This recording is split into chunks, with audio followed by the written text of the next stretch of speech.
the Yeah, logics and all that type of shit. No, yeah. you cannot be a fool. A fool can't do that.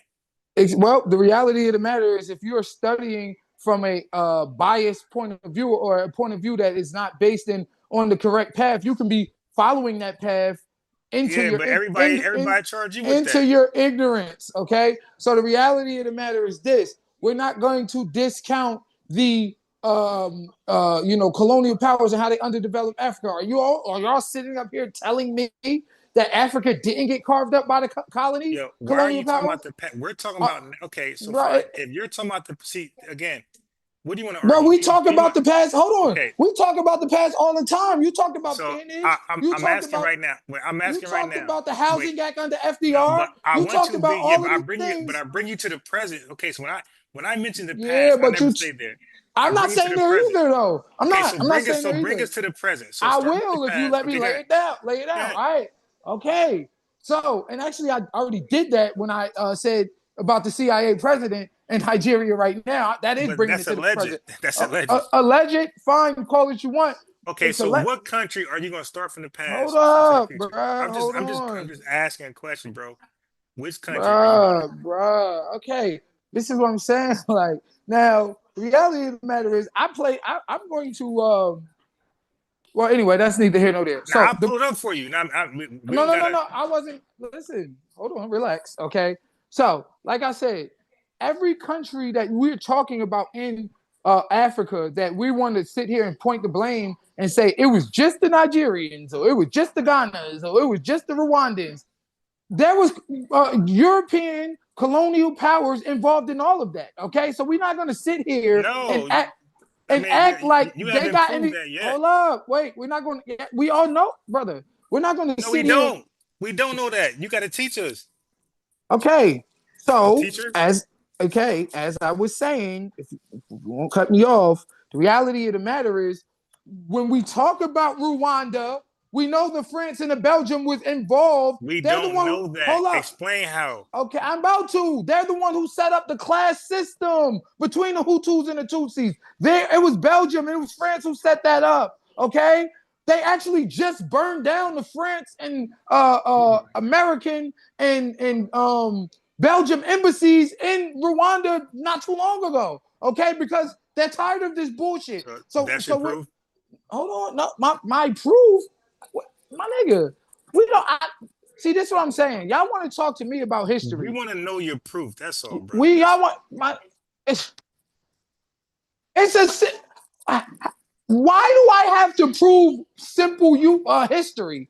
Okay. because it's not simple to us. We want to know how do you know this stuff. Okay. Google it right now. All you got to do is Google What am I Belgium and googling? Rwanda. That's it, and they'll show Okay. you everything that I'm saying. It's not What rocket about science. okay? So if I Google France and Rwanda, Rwanda. It's not hold on, rocket science, hold on, bro. hold on. Like, Relax. stop. Okay, so if I Google Rwanda genocide, it's gonna mention the Belgium. Absolutely. Okay. Who set up the class system? Who armed them? Okay. No. You said it will. So let's see. I don't. Exactly. This ain't my history. I already know. Google Belgium's involvement in Rwandan No, no. genocide. I'm not. I'm not gonna guide AI. I'm just gonna ask about it and see what AI says naturally. Oh According yeah, to YouTube. AI. Sure. Yeah, that's all. Yeah, because you don't want to put the caveat of Belgium in there Yeah. Well, because you don't want to I find the can truth. Google You want Belgium. to. You only Dude, want it stop. from Okay, a. so you You slow down, bro. you only want. Okay, okay. All right. Calm down, man. All right, so Google Hey, Belgium's involvement in Rwandan okay. But you don't gotta genocide. talk every second. You can stop it and give a pause, You're talking every a second. semicolon. No, I'm trying to talk as well. Google Belgium's Okay, I got involvement it. in Rwanda No. genocide I'm not gonna Google that because I can. because you're Again, scared. dude, relax, man. I don't want to mute you, bro. Again, okay, be quiet for a second. You the main guy on your own show. When people start talking, oh, everybody, be quiet. And you don't show that same respect. That's not true. I allow Okay, people to talk on my show. okay, sure. Yeah, you cut them off quick as hell, especially if they disagree. Not true. Okay, Go sure. watch my show. All right. I already clipped it, my boy. Stop. 'Cause I knew you would come with this behavior. And by the way, Moon Eyes, when I call into other people's platforms and shows, I'm never like this. Like they gotta tell me to talk more. I'm so respectful. I'm never like this. Bro, I haven't been able to get 2 sentences Right. edgewise. You just said a whole book in like 30 seconds. Whatever, man. And then like you're just talking, but you don't go into depth. You don't explain. Like for example, when I went there and talked He about said, "Go Jamaica, back to save your people, smart guy." I'm from New Jersey, you dumbass. I grew up with this guy. I'm well, biased. when Like, what are you you do talking know Tether about? City but you He do know knows Tether my City. father. He knows my like. He knows my lineage. I'm from New Jersey. What are you talking about? I have zero African in me. Yeah, I'm just not gonna allow y'all. I'm not gonna allow see, y'all to he, remove the culpability of white supremacy while y'all play diaspora wars with each other like y'all smart. All right, get out of here. I'm saying y'all basically on some Hutu and the Tutsi shit right now, trying to ignore Belgium involvement and go to uh, war with one another instead of going to war with them. It's the who easier is fight. them? Who is them? Who is them? Jesus Lord. Who is them? The people who owe you reparations, the people who disenfranchise you, Who are those? Who are those people? American government, the bourgeoisie, the elite, The whatever you want to American call government is them, ran by people. What are you talking? You can't attack a system. You got to attack people. brother. So what people? You see he yeah, this guy just talks and just talks, Okay, and so everybody is just mysterious. Go after this person, that person. There's nobody. I'm, it's, Yo, who are there these is no people? mysterious. There is no mysterious about it. You need to have your quarrel and your fight with the American government and the colonial powers, not running around here talking about, Why are yeah, we having a man, fight with colonial these powers? Jamaicans is dirty. No, but Yeah, these why are we Nigerians having is a fight? Why are we having a fight with colonial powers? because that's who owe us reparations. That's No, who they don't. underdeveloped. America, no, they don't. The That's who. American, That's who. They're a no, colonial power. You dummy. no. See, this is a guy don't even know the argument of reparations, bro. You got to hold somebody accountable for the damage they did to you specifically. Is America a colonial power? Uh, bro, dude, okay, dude, American government. That's who. Is America a colonial power? No, you got the American government. Yes, it is. No, it's Knock it not. off. No, it's not. You got the American government. We actually were fighting. We're actually American. How the hell are you a part of a colonial power? Like, what are you talking about? We're actually American.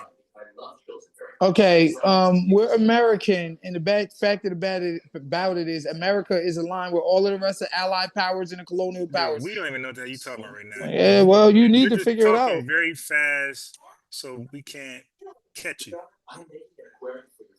That's all you're doing. There's nothing We tether about me. Y'all want to hide behind that word tether because it gives y'all the impetus to basically legally disrespect everybody that's black while y'all hide from the actual fight against white supremacy. That's what y'all want to do, okay? Y'all just want to get on here and trash each other. you know, That's the bullshit. That's the bullshit, bro. Like, oh yeah, these damn goddamn Nigerian, dirty Jamaican shithole country ass Jamaican. Y'all mean, you're evil, you're mean spirited. All right, that's the very real fact of the matter. Y'all don't want to acknowledge the. Y'all don't want to acknowledge what white supremacy has done throughout the world because y'all just want to have a legal right to hate one another. Like, you feel what I'm saying? Like, you're no better than all the rest of the people you talk about every day. They just come over here talking about we lazy, we this, and we're returning the favor. You shithole ass, dirty country, dirty Nigerians. You're doing exactly what they're doing. Then you want to call yourself the leaders of the world and say we should be in the supreme position and be the leaders of the world or in the forefront of the world. But yet, how are you going to lead? But who are you going to dude, lead? take a breather. Who are you God going to lead? damn. You refuse to work with anybody, so there's nobody for you to lead. You want to cut everybody off. You know what I'm saying? Like, but then you want to say that we should be in the seat of power and we leaders of the world. Well, guess what? Leaders, they have more understanding for the people that are trying to follow them because we're the leaders. When you're a leader, you understand that the people you're trying to get to follow you may be lost. and you don't leave them behind. You don't leave the lost people or the lost sheep behind. You actually lead them and you guide them into a better light and a better understanding. So this whole we're the leaders of the world, but then yet we're going to disrespect and call everybody who has anything positive to say about anybody around the world that's black. He's a tether. Like, come on, man. Like, y'all got to stop this. All right. So I got Rwanda, right? Okay, it's not too long. Okay. So now I went to I tried my best to go to a great credible source. Okay. I did not do Wikipedia. I went to the United Nations. Is that okay?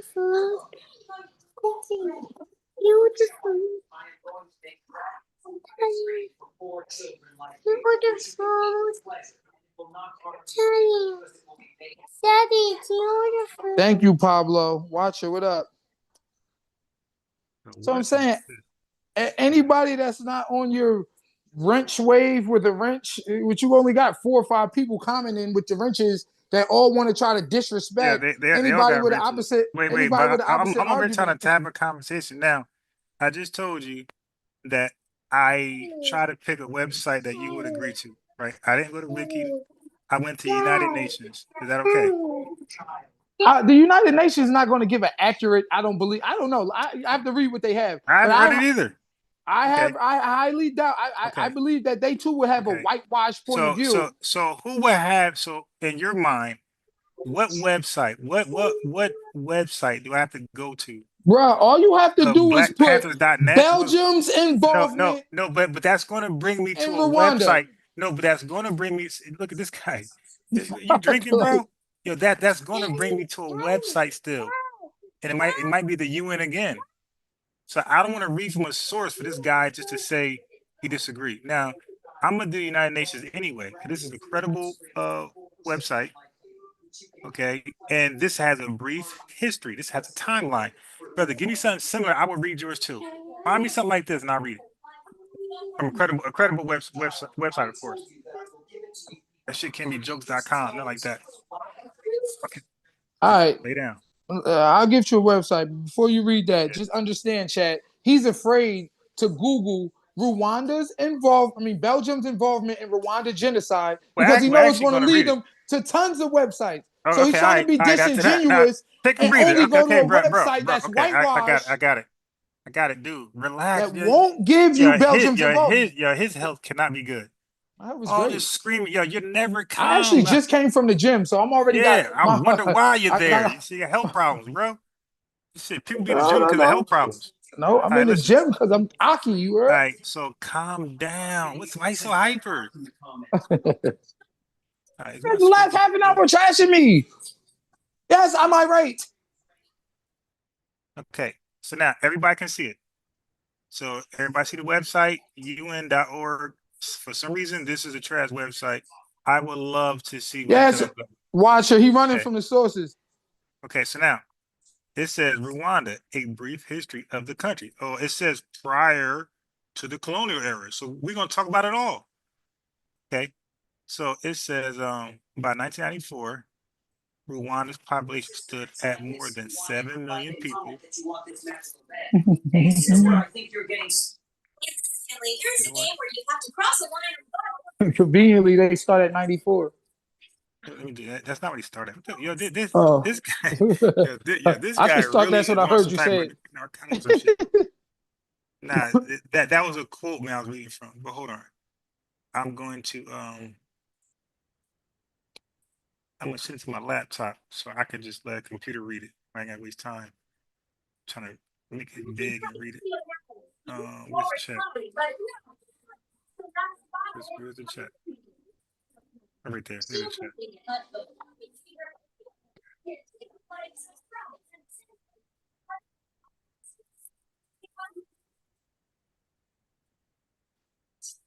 Now, while I'm doing this, I will hope that you will be going to a website you're more comfortable with so I can read that one too. So we get it from both sides. So that's what I would think you'd be trying to do. Okay. So make sure If it was a point you wanted to prove, if you wanted to prove Belgium was responsible for Rwanda, you'd find 10 sources right now. So stop being disingenuous. Okay, so if it's that easy, why you can't just do it in the blink of an eye? I can if you would Google what I told you to. Okay, so I'll do that next. I'll do that next.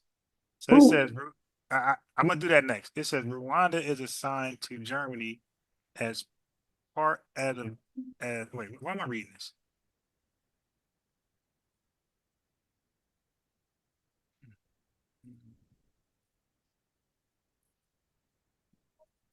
I got a stat bot who will read it for me. Rwanda is assigned to Germany as part of German East Africa. November 15th, Still colonized. 1884. At the 1884 Berlin Conference, the territory of Rwanda was assigned to Germany as part of German East Africa. Under German rule, the existing hierarchy remained intact.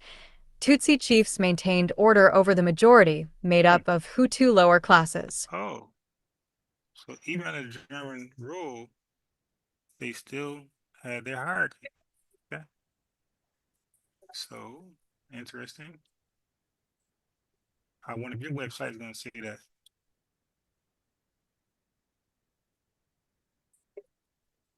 By 1994, Rwanda's population stood at more than 7 million people comprising three ethnic groups: the Hutu, who made up roughly 85% of the population, the Tutsi, 14%, and the TWA, 1%. Okay, so the Hutu is the majority.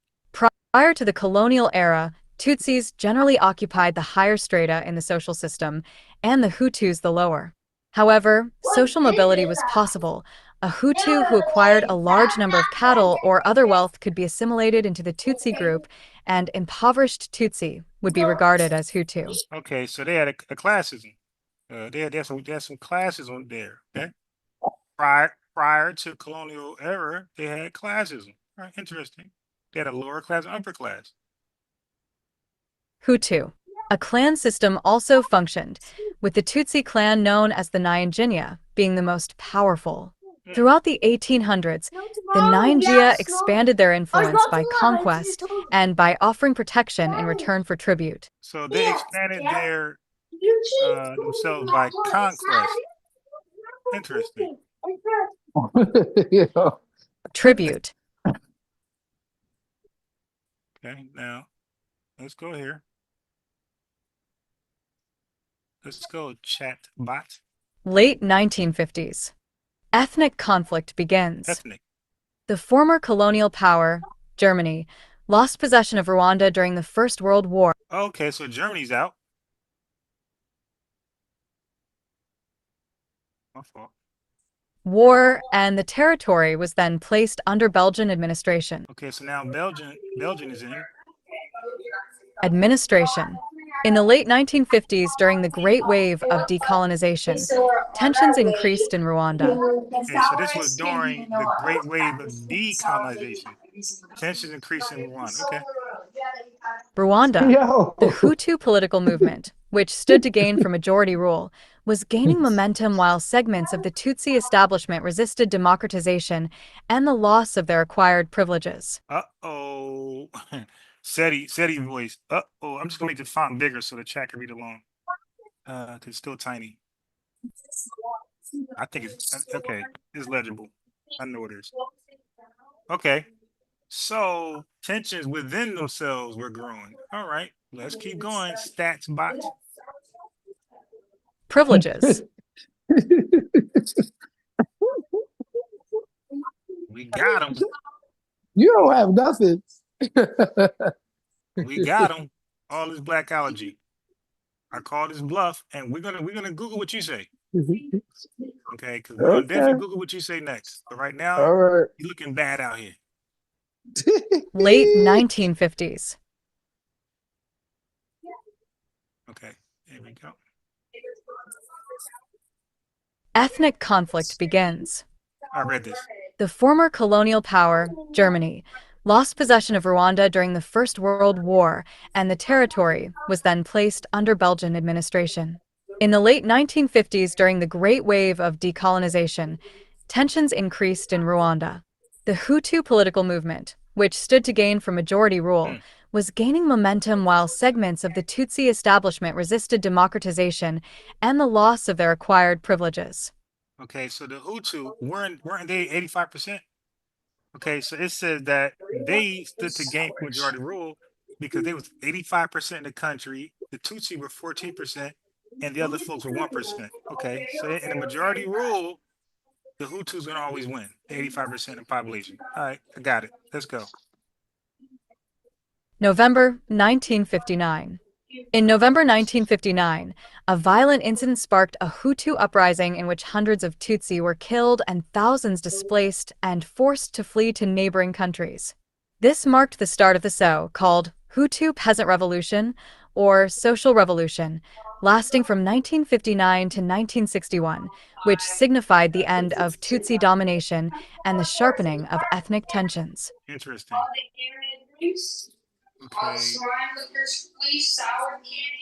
All right. Last one. No, I guess I'll keep going until it's over. I was gonna stop and go to your source, but you don't have a source. You're gonna say I yours. do have a source. Shut up. 1960s. All right.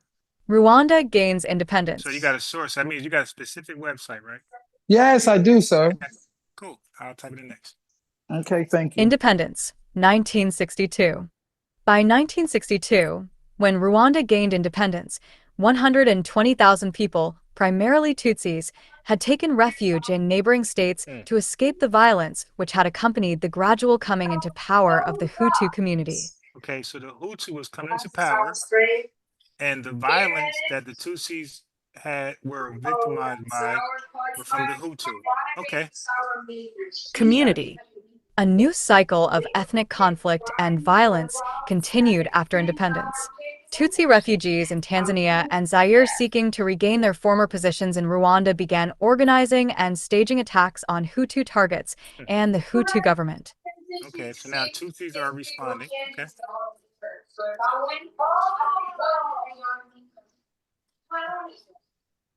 1962 to 1967.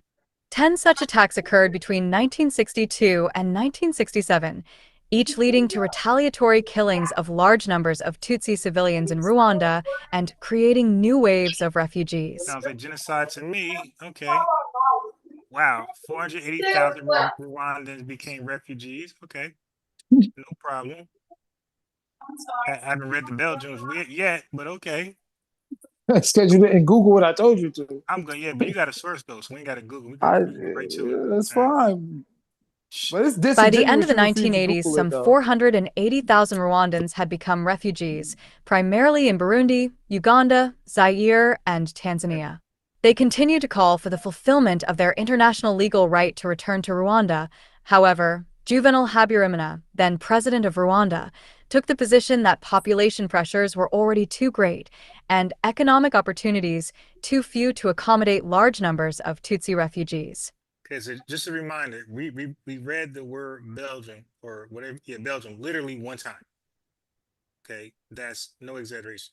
All right, so let's keep That going. actually is proving my point though, Okay, because yes. Belgium Wait, hold on. had the colonial. Go ahead, I'm only stating go a ahead, go fact. ahead, go ahead, Okay, go ahead. because you said Belgium, Belgium, Belgium, Belgium, And and France, we read that one time, and now France and we're here. Belgium.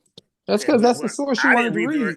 no, okay, You cool. wanted to read the KKK Dude, let source. me just read. This is UN.org. I guarantee it's gonna be more respectful, uh, more legit than whatever you're gonna Google. No, Okay, Civil War. yeah, he wants to read finalcall.com type shit, I'm not though.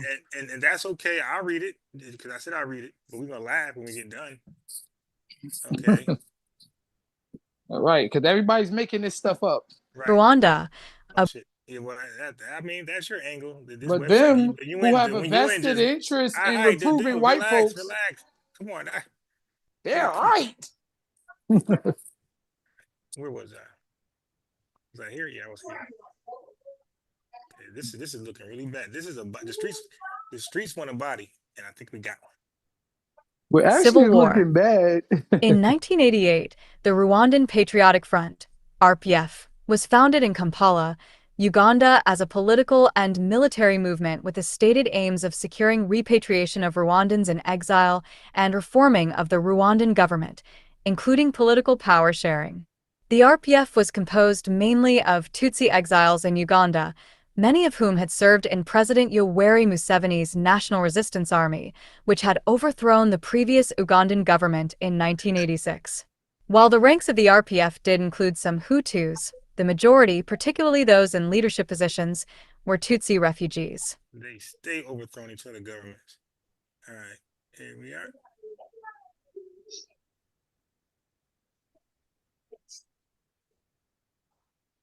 On October 1st, 1990, the RPF launched a major attack on Rwanda from Uganda with a force of 7,000 fighters. Because of the RPF attacks, which displaced thousands, and a policy of deliberately targeted propaganda by the government, all Tutsis inside the country were labeled accomplices of the RPF, and Hutu members of the opposition parties were labeled as traitors. Media, particularly radio, continued to spread unfounded rumors, which exacerbated ethnic problems.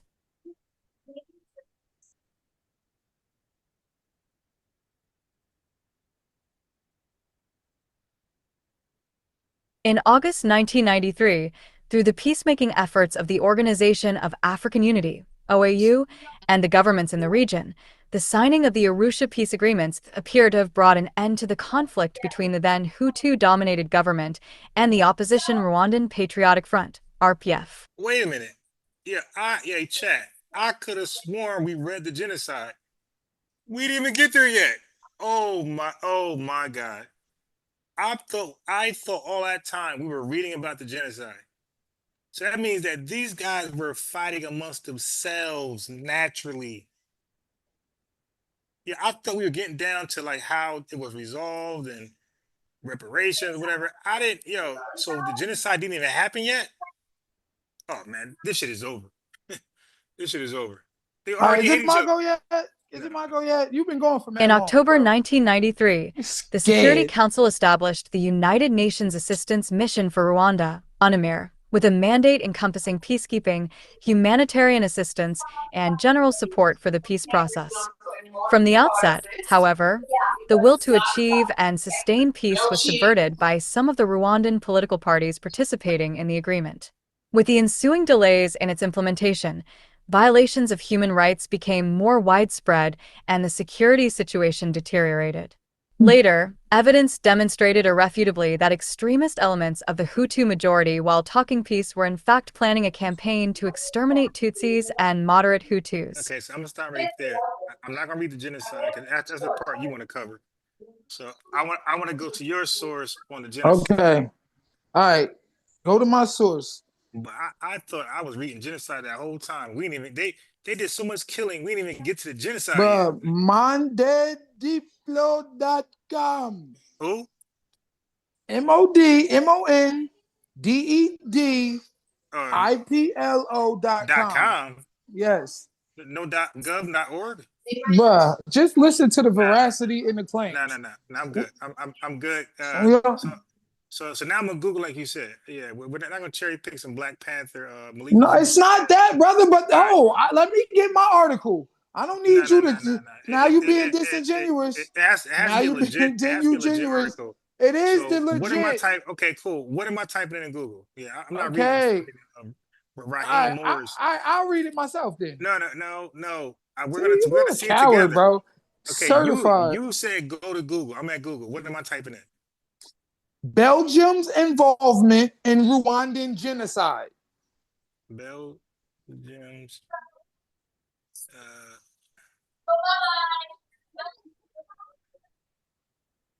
Now, while you're Googling that, let's start with the fact that in late May, President Emmanuel Macron We're gonna read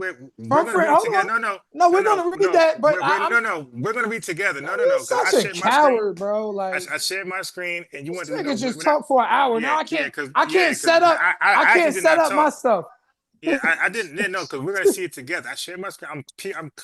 I know you can't fuck them, so I could be okay, whatever. Transparent. But France's President Emmanuel Macron apologized for their role in it. Okay. Sure. Okay. So So how do you account for it? These guys are already And in telling. April 2000, the prime minister Yeah, guy how do you account that for? Okay, so went to again, the this Kigali look, and said, in the this name of guy my just country yelling. This and guy just of my people, yelling. I beg your All right, so which forgiveness. one do you? Okay, so look, You a we're coward. at. Okay, so where we at? Here, this your website right here. Straight, yeah, that one. Yep. Okay, Click but on that. uh, Click wait, on it. but Right what there. is That's this? what I want you to No, read. but what is this? Oh my God. Because I know this is Just university. just click on it, bruh.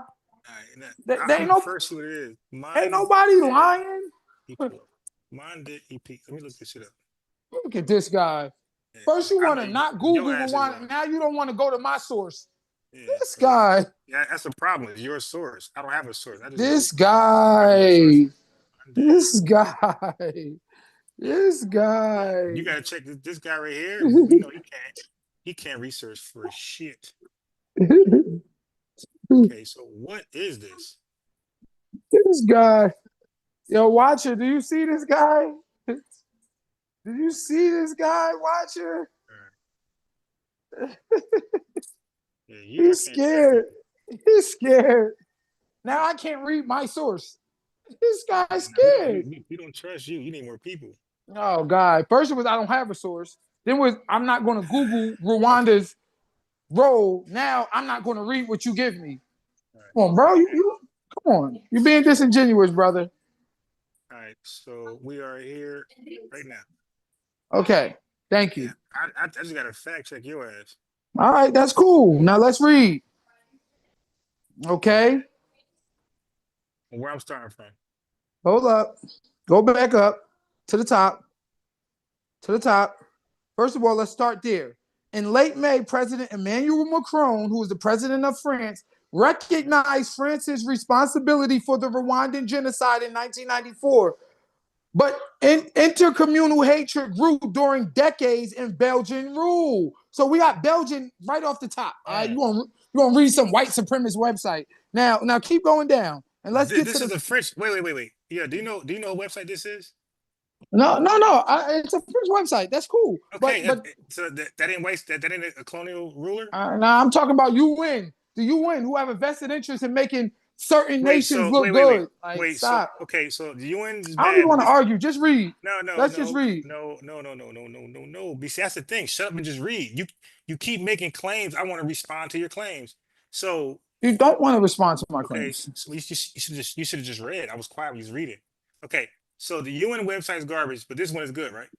What I'm saying is journalistic integrity might have more of a viable role Wait, so in this website. what makes the UN website garbage? Well, because they have a vested interest in propping up white supremacy. Journalistic integrity, So the French people ain't gonna have that as well. not necessarily, not when someone has journalistic Uh, integrity. hey Now let's guys, read. is it? Wait, no, guys, is this guy slow, man? Let's read. No. We're You not know gonna you let about to you lose. frame. Okay, how am I gonna lose? Read. I'm gonna lose. Okay, now he don't even know what we just read. We didn't even. See how long it's taking this guy to read? Matter of fact, I'm gonna go back here. All right, because everything I read from here, Oh it was God. it was building up to the genocide. So everything here is true. This is all true shit. And my And shit this, is true okay, too. all right. Well, All right, now we didn't even read it yet. well let's Okay, go. so Let's go because it's my oh, turn. wait, We just went through dude, your thing. relax. Okay, all right. Let me mute you. You're going on mute or the waiting room, man. God damn. Okay, so we didn't even read the genocide over here, so he don't even know if it's. Dude, I'm gonna put you in the waiting room in a second, man. 'Cause really, I'm not even saying nothing. okay.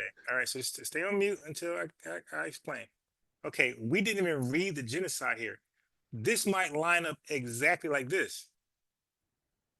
What we read was how it built up. So it was already infighting. There was already tensions. They were already slaughtering each other before there was Belgium's role. Okay, because the Belgian people were not even named over here. Okay, so he just discounted this website completely without even reading their account on genocide. I stopped. So now he said that the UN has this bias. I mean, he just makes shit up on the fly. And then he says the French people who are white supremacists themselves, they're going to be honest.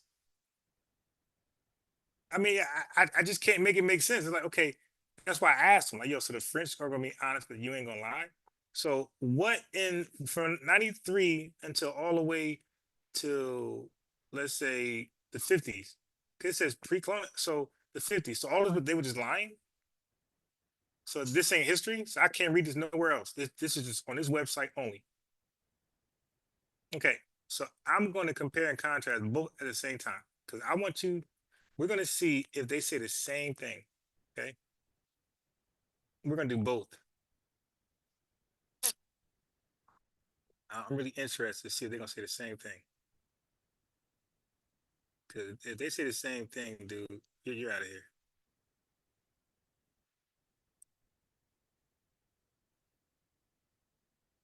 Belgium's share of the blame for the 1994 Tutsi genocide in Rwanda is Okay, so real quick, you can mute yourself. You can mute yourself. Okay, so I can't believe you went back to this. okay, I'm gonna so mute you and kick you to the waiting yeah, room. I got to, dude, because It's you've been crazy. wild since you came on the channel. Crazy. Right. Well, dude, I got to make sure. Okay, this Crazy. is my channel. I got to build it up the way I want it built up, and I can't let you come here shitting all over it.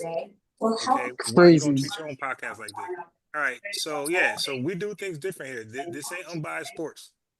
All right. This is Crazy. totally different here. It's gonna be order, and it's gonna be a format led by the guy who has the Can I damn ask? channel. Can I just ask one Wait, wait, question though? wait. Before we do that, before I read here, the question of the day is Belgium splitting blame, or they taking full blame for what happened in Rwanda? Blame is partly on the French as well. No, Um, okay, but so no, it's primarily on the Belgian. okay, so okay, here's a better question. So from the genocide on,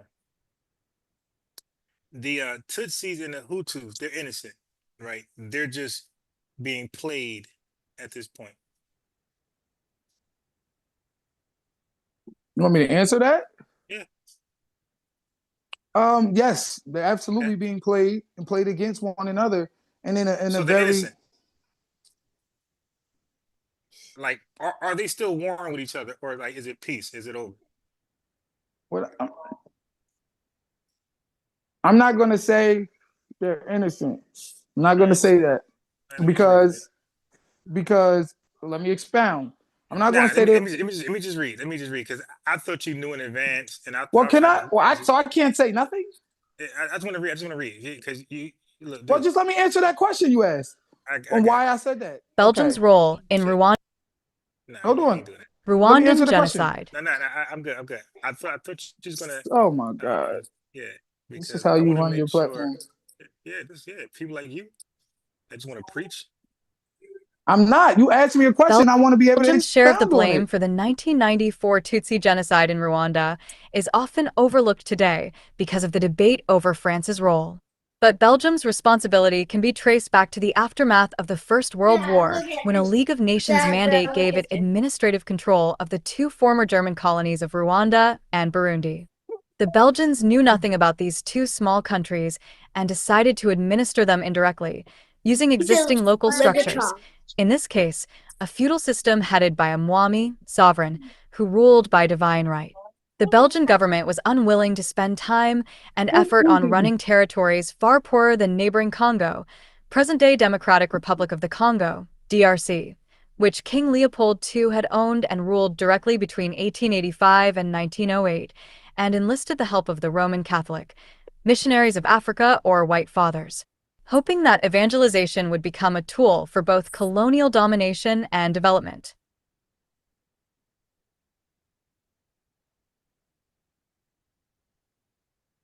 The Belgians were influenced by anthropometry, then a fashionable science, and obsessed with the classification and differentiation of races. They decided that the Tutsis' facial traits showed they were of Hamitic or Nilotic origin and were descended from a cattle-herding people who had come to Central Africa in search of pasture and imposed themselves on the local Hutus, Bantu farmers, and TWA, a pygmy people who were the original occupants of the land. 1.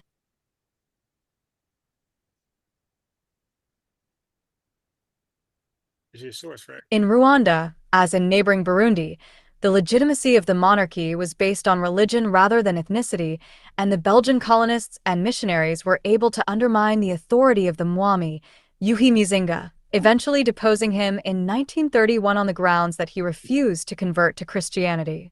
The local monotheistic cult of Amana, which had been a unifying force, was replaced by Catholicism and Rwanda's aristocracy. The Tutsis became the focus of the missionaries' attention. In the 1930s, there were mass conversions to Christianity. Baptism was frequently performed with hoses, and in 1946 Rwanda, by then considered a model of evangelization, was officially dedicated to Christ the King. It's a long bar. It's a lot of reading right here. That's not that much. I want to be able to expound though on certain points. Well, we don't need to. We're reading the article. I know, but you paused and expounded, so I No, would I like to do didn't. the same. You All did. I You did was stopped. no. I emphasized on certain words. I didn't. I didn't get my thoughts on it. I had no thoughts. I'm reading it for the first time. The Tutsi notables, who had come to believe in the superiority the Belgians attributed to them, became tools of the colonial administration. You can point out what we read, right? So if something stands out, you can point that out. But That's to what I want to add, do. no, but to add, yeah, but okay. So what to the literature that we see, but to Okay, add so something, let me just ask this no, then. Let no, me ask no. this. Let's No, just I focus just on the want to article. ask a question. This is okay. What's the I'm question? I, the Dude, it's a question long is read, man. all right, but the question is, after we read it, will I be able to expound? Um, well, sure. Okay, Yeah, Admin- I mean, you're not gonna preach. You get like 1 2 minutes. That's it. 3 minutes. Let me get 3 minutes. Administration, Nah, responsible for assigning forced labor and punishments. but nobody likes preaching, my boy. Like nobody, nobody likes preach. People talk on podcasts. Nobody preach, man. That preaching shit is old. 3 minutes is not a Talk. lecture. Punishments. They inspired growing hatred among the Hutus, whose chiefs had all been I deposed. gotta start over. I'm missing the damn context.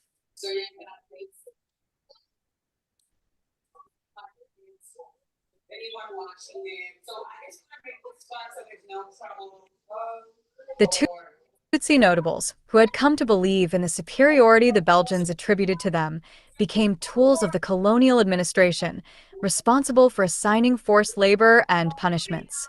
They inspired growing hatred among the Hutus, whose chiefs had all been deposed by the Belgians. Over time, the Hutus were given increasingly onerous forced labor assignments, which led to several famines. Only Tutsi children had access to education, for example at the secondary school in Astrida, now Butare, in Rwanda's southeast, where future employees of the colonial administration were trained.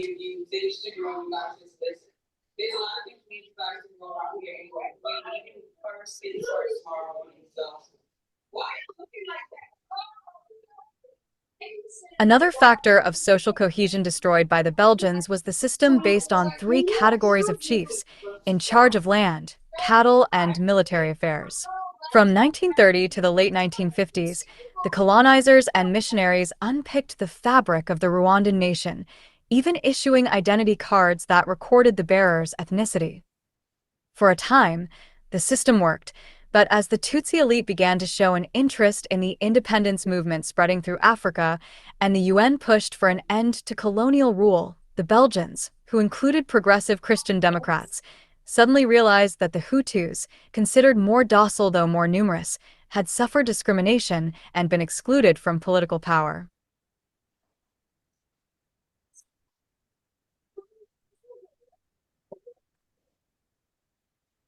The Vicar Apostolic of Rwanda, André Perodin, encouraged his secretary Gregoire Kayibanda to publish a Bahutu Manifesto in 1957 and to found the Hutu Social Movement, later the Party of the Hutu Emancipation Movement, Parmahutu, which advocated racial confrontation with the Tutsi invaders. Kan and Eugene Arnott encouraged Parmahutu to build an organization based on local cells, like the Legion of Mary, too, while the Tutsis joined the Rwandese National Union, (NR), which called for a quick transition to independence and a constitutional monarchy.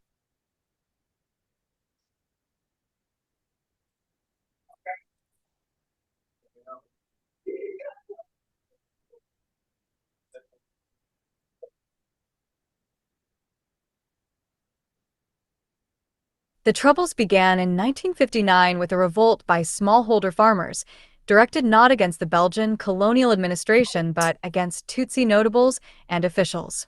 This social revolution was supported by Belgium's special military resident Colonel Guillaume Logiest, the colonial regime's Belgium top-ranking supported official, it. a tough They man who had supported the lived in South Hutus Africa after and they openly supported the sympathized with Tutsis. Parmahutu and with Kayibanda, who later became the country's first president.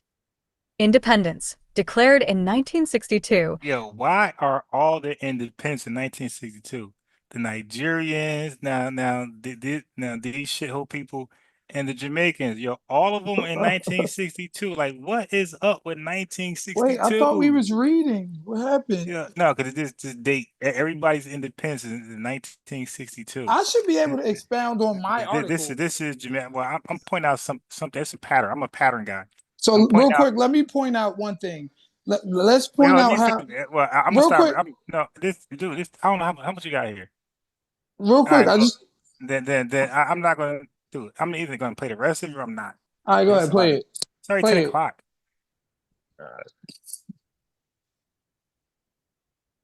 Hmm. But that independence thing, that is interesting. How everybody getting independence in 1962. Independence, declared in 1962, was presented as a victory for ordinary people. The Tutsis' huts were burned, and 300,000 fled into exile, many to Uganda. Until 1990, the Belgians supported the Hutus, in the belief that the ethnic majority was also the political majority. President Juvenal Habyarimana, seen as a moderate next to his predecessor Kayibanda, who made no secret of his hatred of the Tutsis, was a regular guest of Belgium's King Baudouin, taking part in prayer meetings at the royal palace. For 3 decades, Rwanda, the land of 1,000 civic service workers, young Belgians who chose to perform civic service overseas instead of military service, was one of the biggest recipients of Belgian development aid. It was often favorably compared with Mobutu Sese Seko's uncontrollable Zaire, now the DRC, even if, by the end of the 1980s, structural adjustments had forced a devaluation of its currency, and anger was brewing among an impoverished population in the grip of an AIDS epidemic. Oh, I goddamn reading here.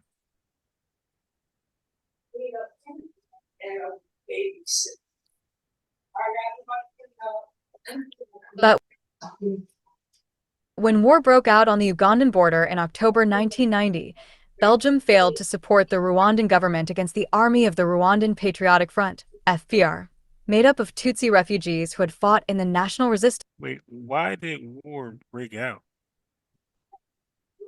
Oh my God. War broke out because Belgium No, I want to read first. it. No. I'm gonna read why the because we're reading. I want to read like why did it skip the Tutsi notables who had come to believe in security became Tutsi. It's just repeating. Yeah, it don't really tell you why the war. It just said war broke out. All right, whatever. Resistance army that brought Yoweri Museveni to power in Uganda in 1986. Munitions already paid for were not delivered, and the expected military support never arrived. Instead, Prime Minister Wilfried Martens went on a diplomatic tour of the region. The Rwandan government turned to France, which sent a few squaddies, in the words of Jean-Christophe Mitterrand, then African Affairs advisor to his father Francois. Fighting alongside Zairian troops, the French managed to repulse the FBR offensive for a while. From Wait. 1990 to All right. So one of the African nations turned to the French, right? It says the Rwandan government turned to French. So the Rwandan government and France was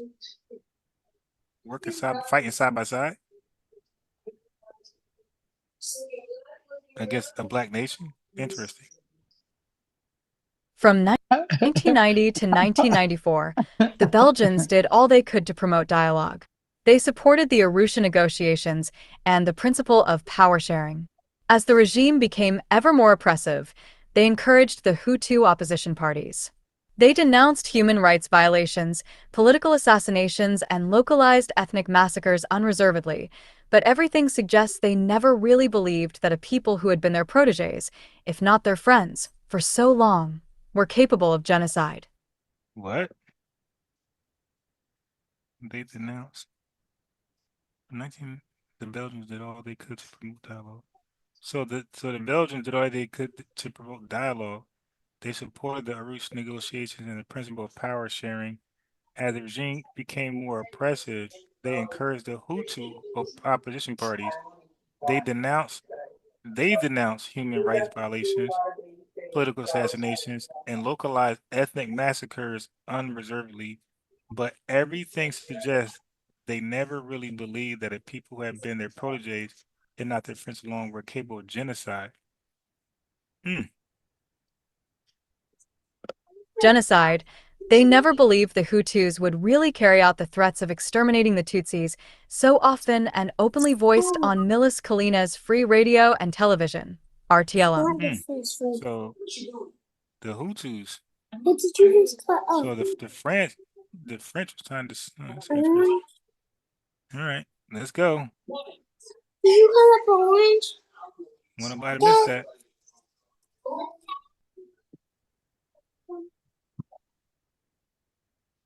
If Belgium, and especially its defense minister Leo Delcroix, had realized the true scale of the threat, the 550 blue helmets it sent to Kigali in autumn 1993 to form the core of the UN assistance mission for Rwanda, UNAMIR, would surely have been better equipped.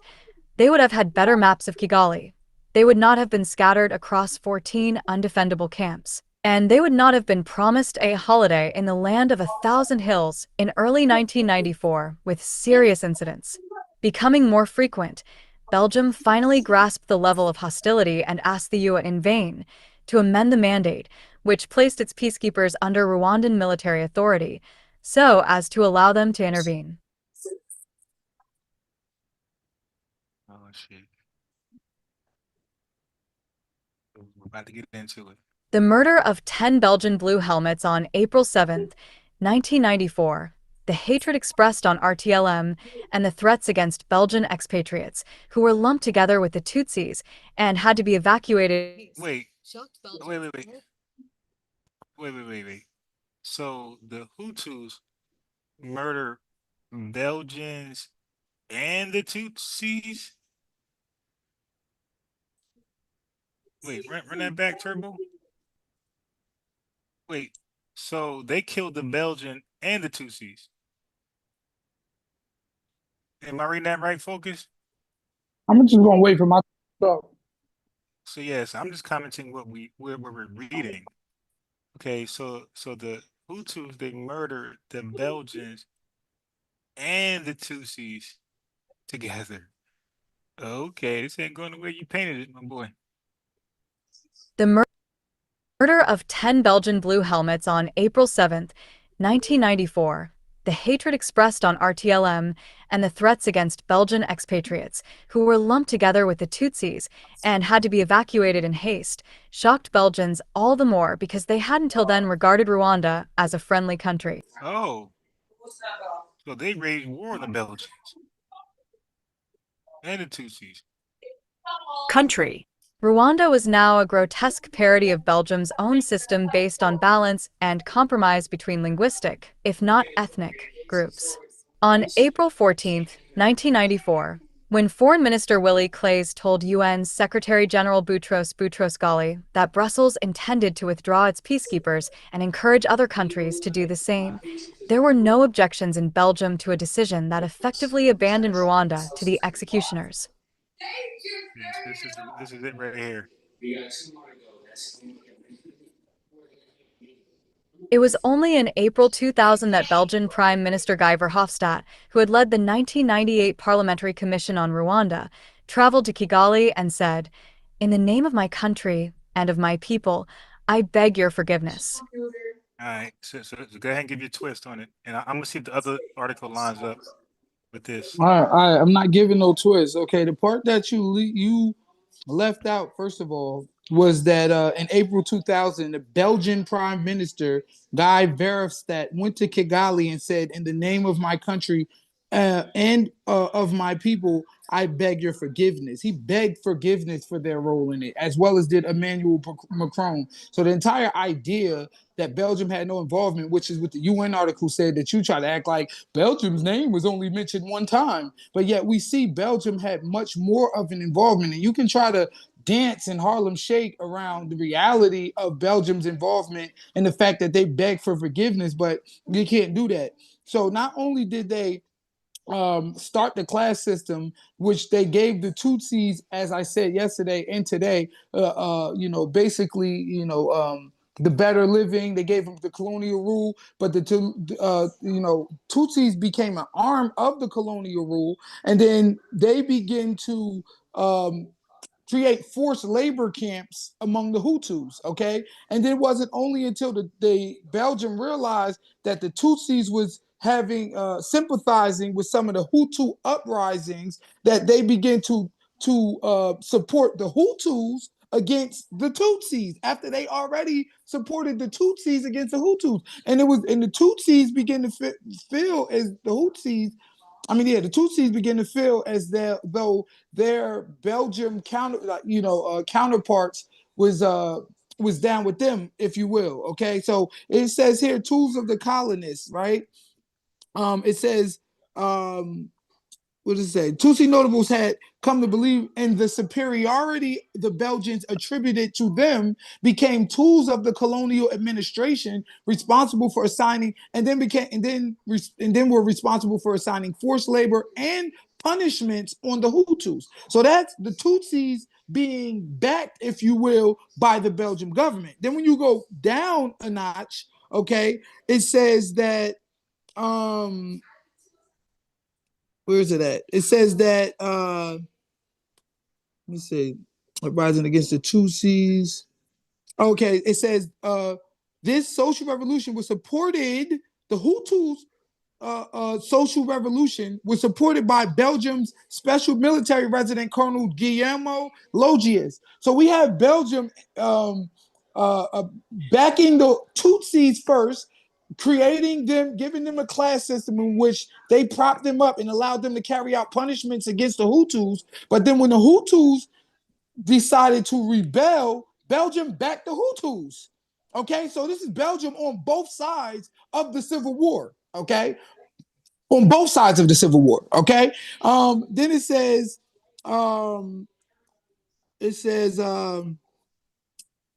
what is it? Independence declared in 1962 was presented as a victory for ordinary people. The Tutsis were burned and 300,000 fled into exile. That was backed by the Belgians.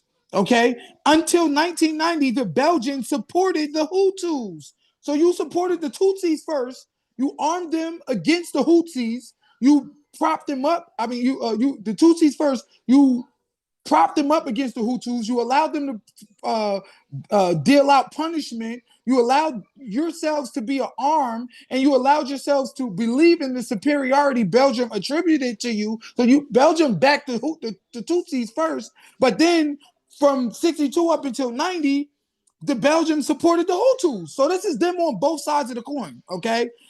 And then it says they backed them in the belief that the ethnic majority was the political majority. Okay, so then when you read further on,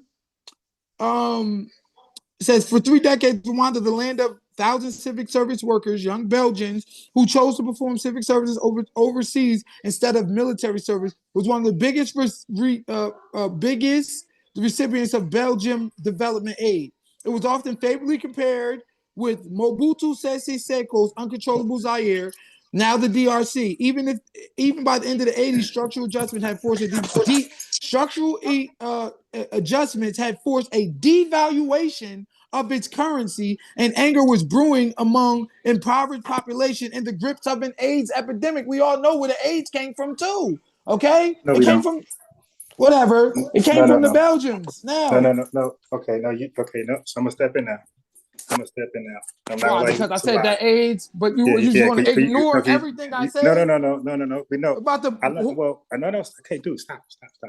That's just go on. When you start lying, I gotta stop you. I was quiet listening and just lied. AIDS do not come from Belgium. It comes from Africa. Okay, now give a source on that, which you don't have. You can never provide. So just continue on with Belgium, but don't start lying. I gotta cut in and stop you. But go ahead. Okay. Whatever. The Tutsi notables who had come to believe in the superiority of Belgium attributed to them, became the tools of the colonial. Oh yeah, that was in there. War broke out in Uganda in border of 1990. And then when war broke out, okay, in Ugandan and on the Ugandan border on October 1990, Belgium failed to support the Rwandan government against the army of the Rwandan Patriotic Front, made up of the Tutsi refugees who had fought in the National Resistance Army that brought Yoweri Museveni into power in Uganda in 1986. So now we have them not supporting Rwanda, Belgium, the power that was there, the power that was supposedly all involved in Rwanda, okay, who backed the Hutus. Now, all of a sudden, when the Hutus is murdering right along Belgium warlords, okay, who backing them, okay, now all of a sudden you don't support the Tutsis. Okay, Belgium is all involved in this, brother, and that's the point. They was playing both sides of the fence, as I said yesterday. They armed the Hutus against the Tutsis after they propped up the Tutsis and put the Tutsis as this superior class, gave them schools, gave them funding, built them up, created them as the number one class. Okay, the Tutsi leader was having freaking lunch with the Belgian king.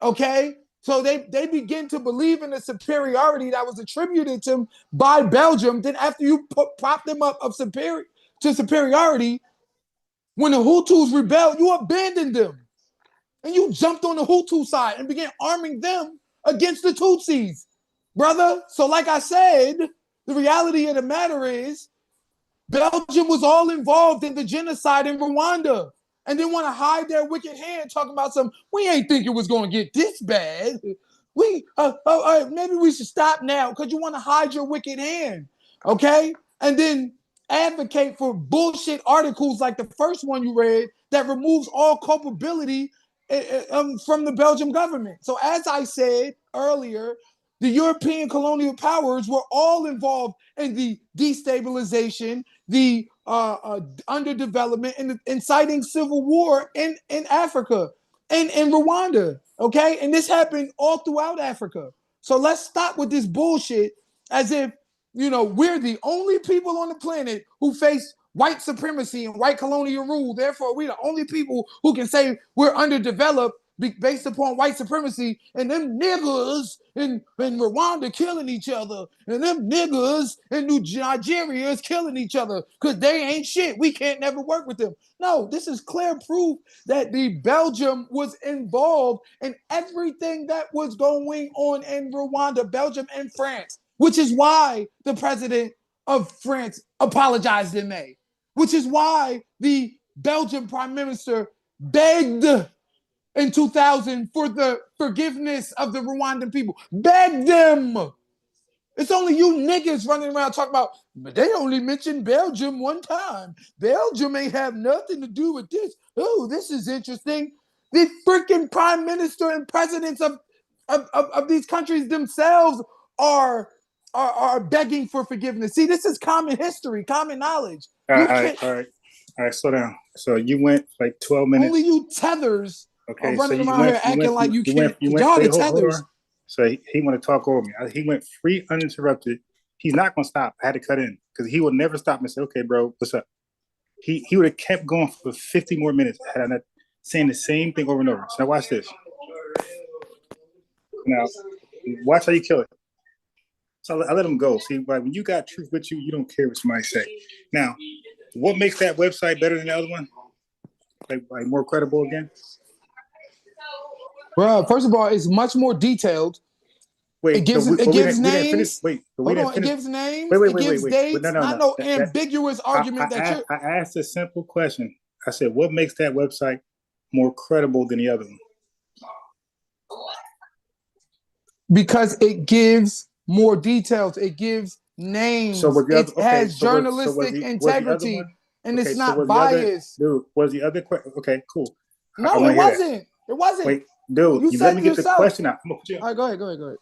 Yeah, I mean, your chat. This dude is drunk. I'm telling you, this dude is drunk. This dude cannot control himself. Chat not rocking with you tonight. Okay, he's drunk. Okay, so now, what makes the UN website uncredible? Well, first of all, they have a vested interest in Okay, prove making. that. Okay, no. Okay, prove that. Source up. I'll prove it right now. Okay, I don't have no, to no, no, source no, up. no. So Hold on. we don't Wait a minute. want your opinion. No, I don't not have with your to. opinion. Okay, I don't so have because to. you're in Jersey, Show us a credible source outing the UN website. Do that right now. Not you. Hold We on. want Time out. we want to yes, we want an unbiased source. No, Sir. dude, I'm gonna throw you in that They waiting room in a second. mentioned Belgium one time. We didn't even read 94 genocide yet. Okay, so Belgium is actually in there. Okay, so now I need you to now show us why the other website is no good. Because chat, what he just did was just pick and choose. Any, meeny, miny, mo, whichever one agrees with me website. So show us, so you got to now disqualify the other one. It's disqualified because they mentioned Belgium one time. Okay. All right. Go on mute, girl. Go on mute. But like I did. When you was talking, I was on mute. Because I didn't want to interrupt you. So you go on mute. Okay. So. Thank you for not muting me, but go ahead. No, I don't want you. I was literally on mute while you was going. I went on mute. I didn't want my background to stop you. I didn't want me to moan or laugh or grunt. So I went on actual mute while you went for 10, 12 minutes. I knew you would kick yourself in the foot. Okay, so chat. We have two opposing websites. How do you guys pick which one is credible? Because first he said something negative about the UN website. So we need to know, how does he know that? Because this guy had his insight alien information that none of us are privy to. So we need him to show us something online, because he likes to Google. So show us something online that discounts the UN.org website. If not, then we have two different websites having two different so-called. I didn't read the 94 genocide just yet. But so far, prior to the genocide, we have two different stories on what happened. That's a problem. Okay, so when you have two different stories, then we need to know which story is more accurate, which one isn't. Because it said that the France was warring with the Tutsis against the Hutus. So, and this is a French paper. So I can make the argument that this source is biased towards the Hutus. Since the Tutsis war with the French against the Hutus, and this is a Hutus website. This is a Hutus website.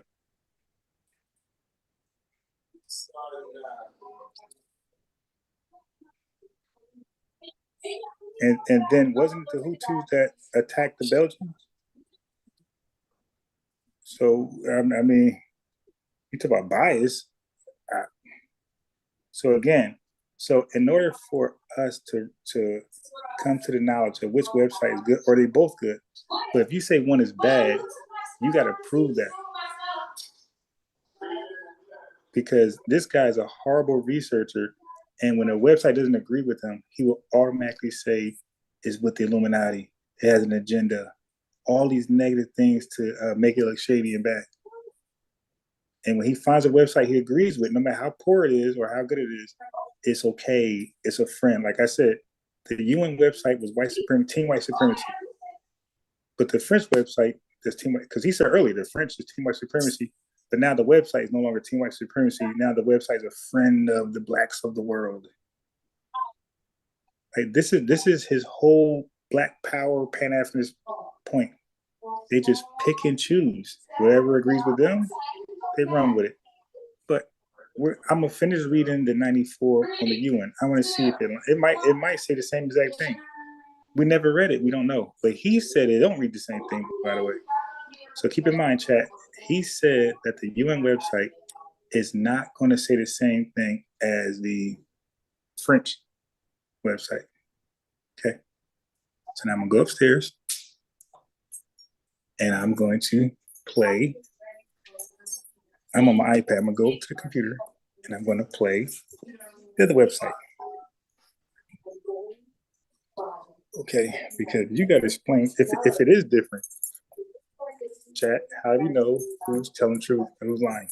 Do we trust Focus? Do we trust his third eye?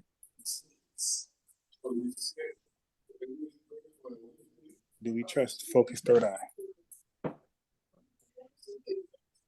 Okay, so now I'm back upstairs.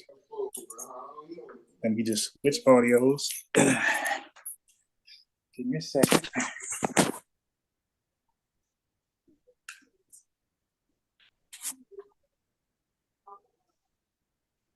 Oh, so now the chat's no longer biased? You see? Hey, chat. When the chat agrees with me, the chat is biased. They got wrenches. Yo, this dude is sick. His logic is one-sided and is sick. So when the chat agrees with me, the chat is biased. They got wrenches. But he said the chat agrees with him. You mean the same chat that's biased with wrenches? Oh, so the wrench gang, they aren't biased. Which one? He flip-flops to whoever favors him. This dude is sick, yo. All right.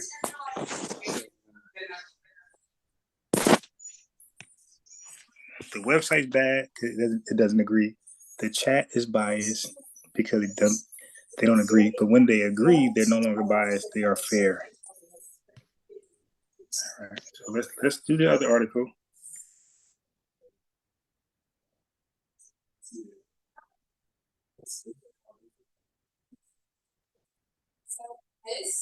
All right, so we're back. We're back.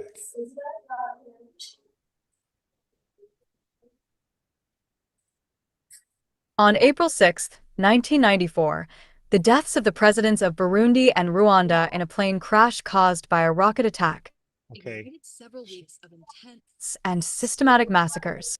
Okay, so chat. We didn't read this in the other article. Chat. We didn't read this rocket attack killing the Burundi and Rwanda presidents. We didn't read this in the other attack. So this is either true or false. So let's find out. Because if it's false, there's no need to read from that source again.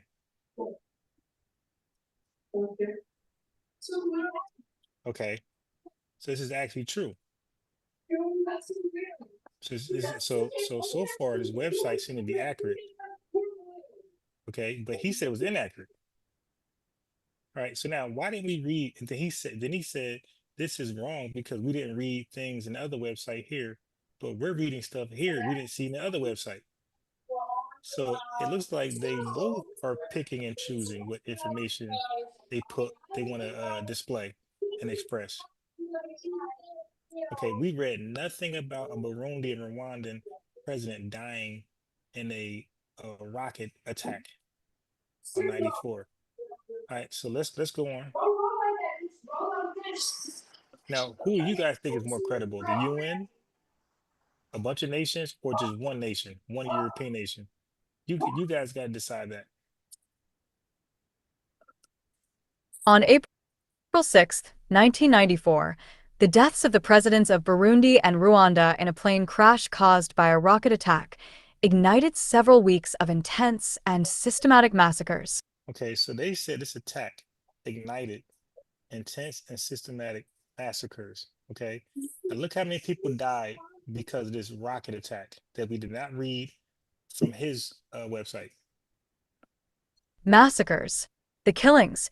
More than 1 million people are estimated to have perished, shocked the international community, and were clearly acts of genocide. Okay, so this genocide. Why didn't we read this on his website? Genocide. An estimated 150,000 to 250,000 women were also raped. Is that true or false? Guys, chat, women. Did we read anything about grape on his website? So if this is true, is his website false? Remember, he said that if it's in one, it's not the other. Then the one that didn't have it is false. We didn't read about an assassination plane attack by rocket, and now I'm reading about 250,000 women being raped by these African savages. Raped. Members of the Presidential Guard started killing Tutsi civilians in a section of Kigali near the airport. Less than half an hour after the plane crash, roadblocks manned by Hutu militiamen, often assisted by gendarmerie, paramilitary police, or military personnel, were set up to identify Tutsis. Okay, we didn't read none of that. Okay, let's keep going. This is why he didn't want to read this. But I know what I'm doing. On April 7th, Radio Television Libres des Mil Collines, RTLM, aired a broadcast attributing the plane crash to the RPF and a contingent of UN soldiers, as well as incitements to eliminate the Tutsi cockroach. Later that day, the Prime Minister, Agath Uwilingiyimana, and 10 Belgian peacekeepers assigned to protect her were brutally murdered by Rwandan government soldiers in an attack on her home. Uh-oh. Uh-oh. Uh-oh. Uh-oh. We see the Belgians being attacked again. Uh-oh. Uh-oh.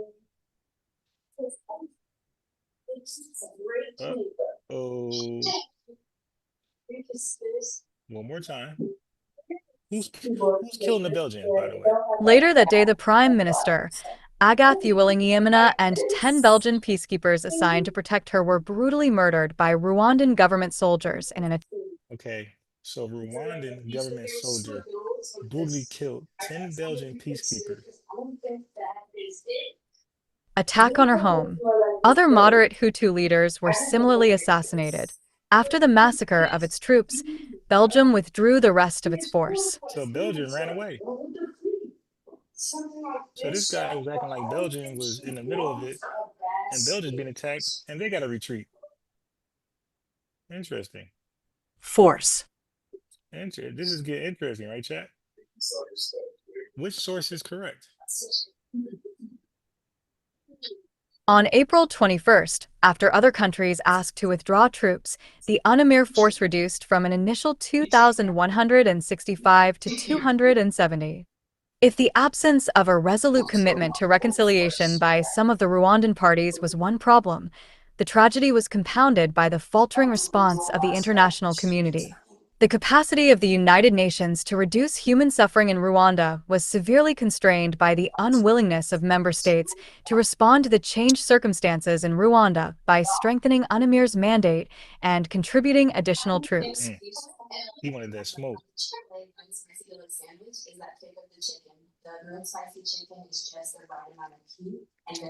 On June 22nd, the Security Council authorized French-led forces to mount a humanitarian mission. The mission, called Operation Turquoise, Okay, so that's either true or false. There's a mission called Operation Turquoise, or there isn't. Turquoise saved hundreds of civilians in southwest Rwanda. Hold up, but the French, ain't it the white man? Ain't he behind the genocide? Why is he saving hundreds of civilians in southwest Rwanda, but is also said to have allowed soldiers, officials, and militiamen involved in the genocide to flee Rwanda through the areas under their control. In other areas, Oh, so he allowed folks to flee. Okay. Killings continued until July 4th, 1994, when the RPF took military control of the entire territory of Rwanda. Okay. We're almost done. But we have a whole different story over here.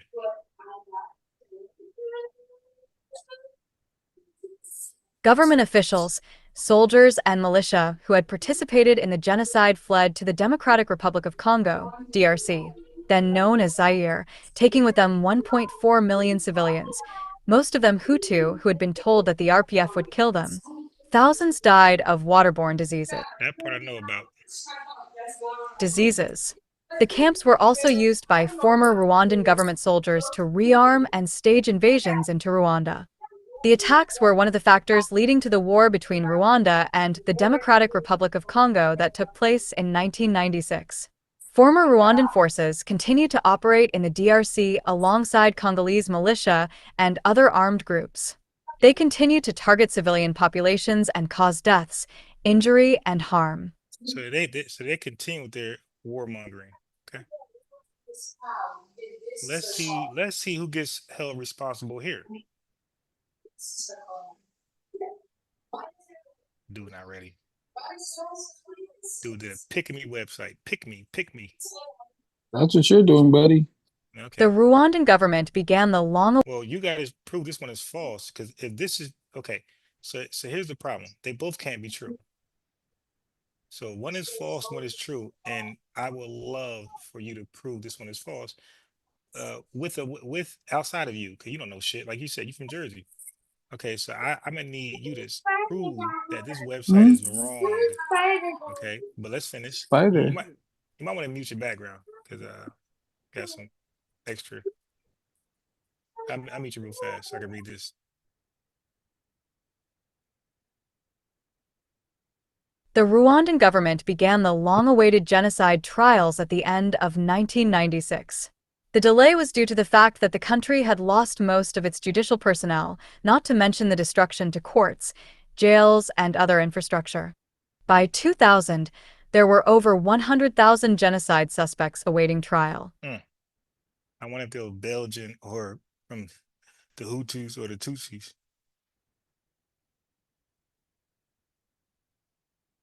In 2001, the government began implementing a participatory justice system known as Gakaka, pronounced GACHACHA, in order to address the enormous backlog of cases. Communities elected judges to hear the trials of genocide suspects accused of all crimes except planning of genocide or rape.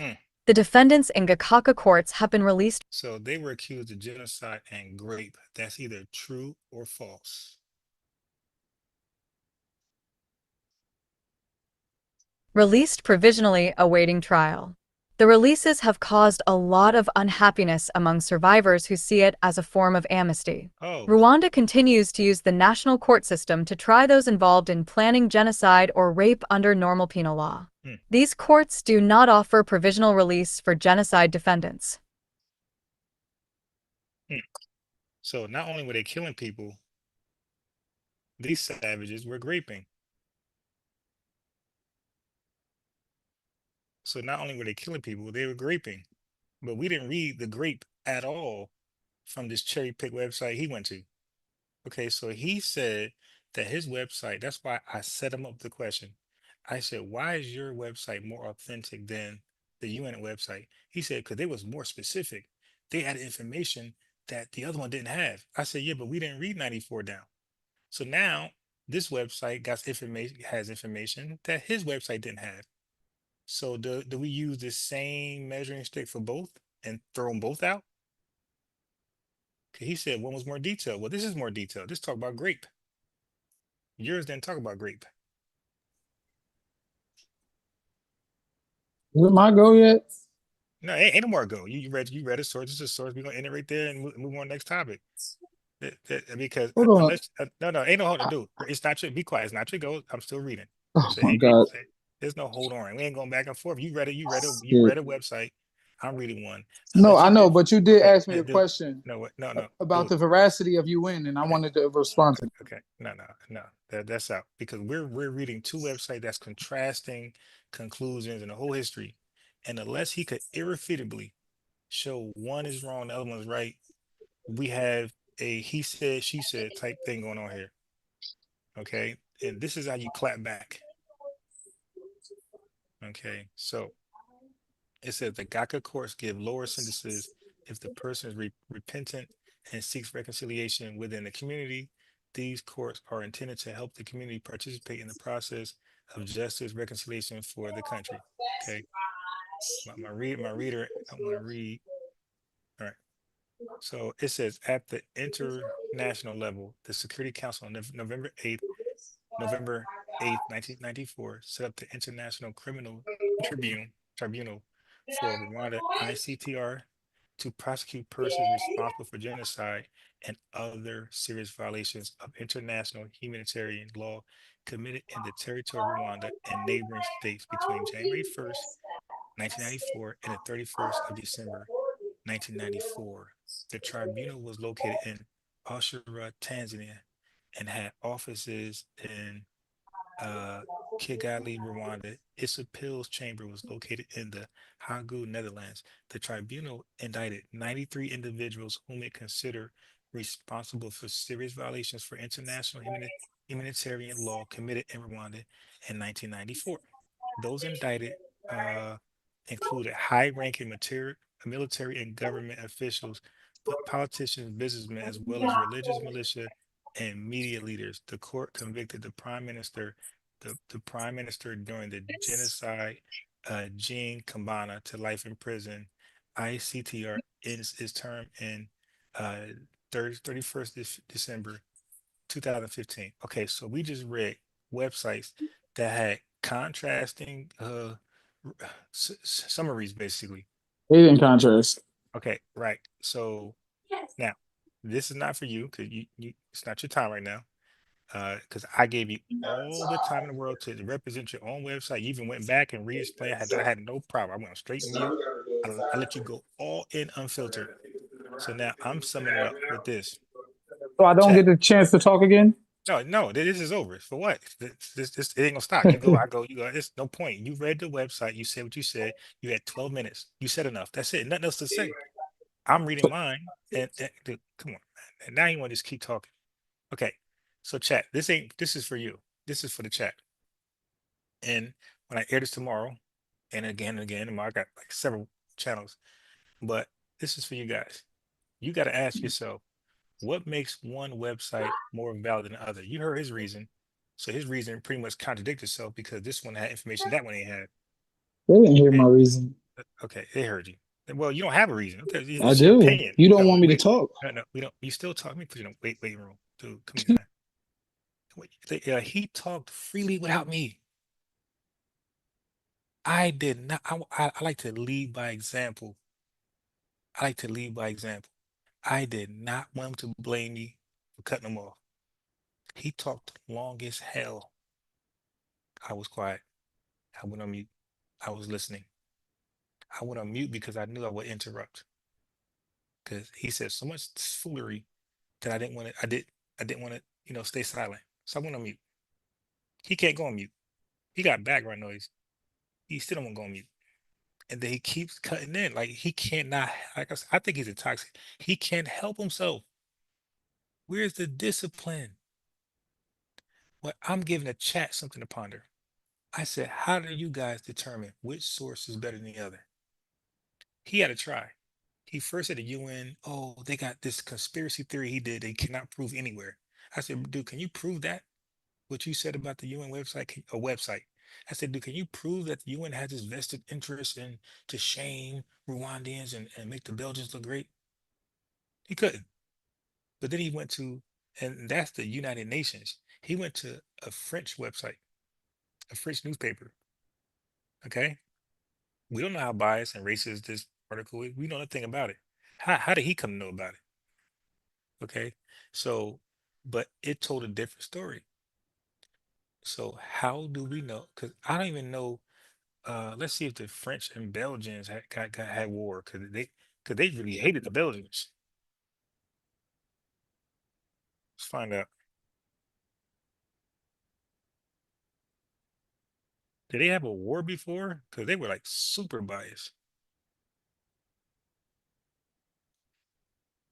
Some type of friction or something. What the hell's going on with this? Oh,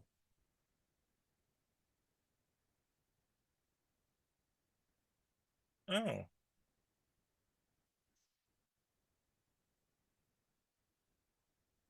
So there's a couple things. There's a couple things going on here. The Battle of France. I'll look at this later. Because if France was shit on the Belgians.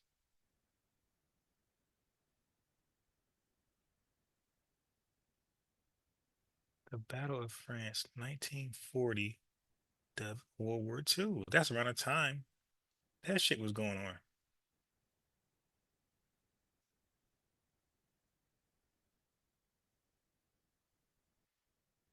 This keyboard don't light up.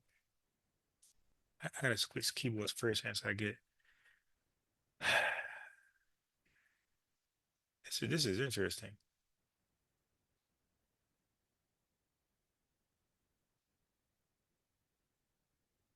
I'm gonna skim through it, but I'm gonna look into this later.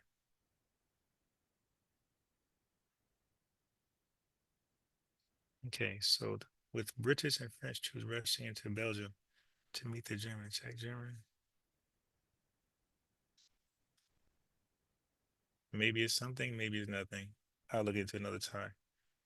But so the question goes back to the chat, not to us, because his mind is made up. Doesn't matter, and he can see my mind's made up. So that's why it's beyond us.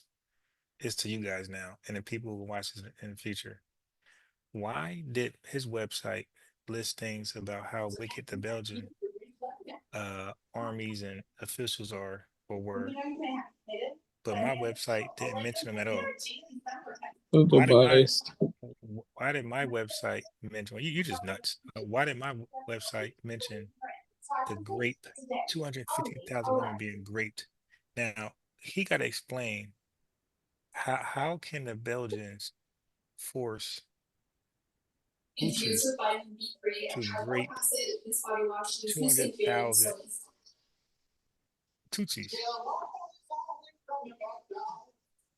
and then the Hutus chased out the Belgians.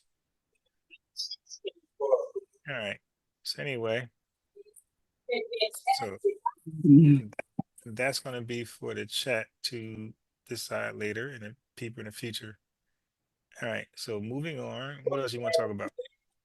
Can I just have 30 No, no, no, seconds no, real no, quick? no, no, we're Real done. quick, 30 No, no, seconds. no, no, we're moving on. We're moving on because I'm going to respond. It's not going to end. It's 10:39. Do you I want to just discuss can't something say else? 30 No, no, seconds. All because right, whatever. you had 12 minutes Let's to move do it. on. I just wanted to answer your question about the veracity of UN. I You don't have asked a for a question. source. I don't have a question. I don't have a question. UN is trash, but go ahead. Okay, right. And the French is trash. Okay, cool. All right. So Nobody moving on. trusts the UN.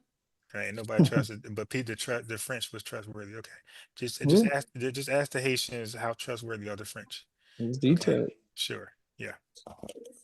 Those guys got chased out of Haiti and then made them pay for their own independence, which bankrupted them. Yeah, they're so honest. Sure, and I would love to see a French account on Haiti and watch how they say Dessalines guys was so evil and these devilish Haitians dare revolt and kick us out. Did the Yeah, not president of France beg for forgiveness? did Did the prime minister beg for did forgiveness? did 250,000 Tutsi women get raped by Hutus I men? don't believe those numbers, but I'm not gonna Okay, say that yeah, some didn't. okay. So I don't believe your apology But then. that wasn't my point, Okay, though. okay, all right. So we're moving on. So now were you going to address the Nigerian thing or no? That's what part of the Nigerian thing? Any of it? Are you going to allow me to talk, or are you going to No, mute I'm me? I'm just asking, is that something you want to do? It's either yes or no. We could just move on from that too. Yeah, we can move on. Okay. I want to just So finish that conversation, but you're scared. yeah, I'm scared. Right. Now I just No, know you. you know Look, you're he's still losing. going. He's still But go going. He's ahead. still going. Right, right. We can You move got it. on. I know. You got a website. Bully. I You're a got a bully. website, and they both said different things. They But didn't, though. okay, sure. I know. Mine was just more in depth on Belgium's Yeah, involvement. yeah. Okay, sure. And mine's more in depth how wicked the Hutus were. Okay, sure. The All right. niggas ain't shit. Okay, right. Is that so? Just prove the point. Like these niggas That's just that's it didn't take much of a that's battery why for you it. was that's why you was scared to Google Belgium's involvement And I actually Googled it, read it, and then let you do a 12-minute preach on afterwards. But afterward. you was Doesn't matter. initially you was scared. Okay, I'm moving forward. Yo, this Move dude is, forward. I'm yo, ready to he move is forward. really sick. Okay, so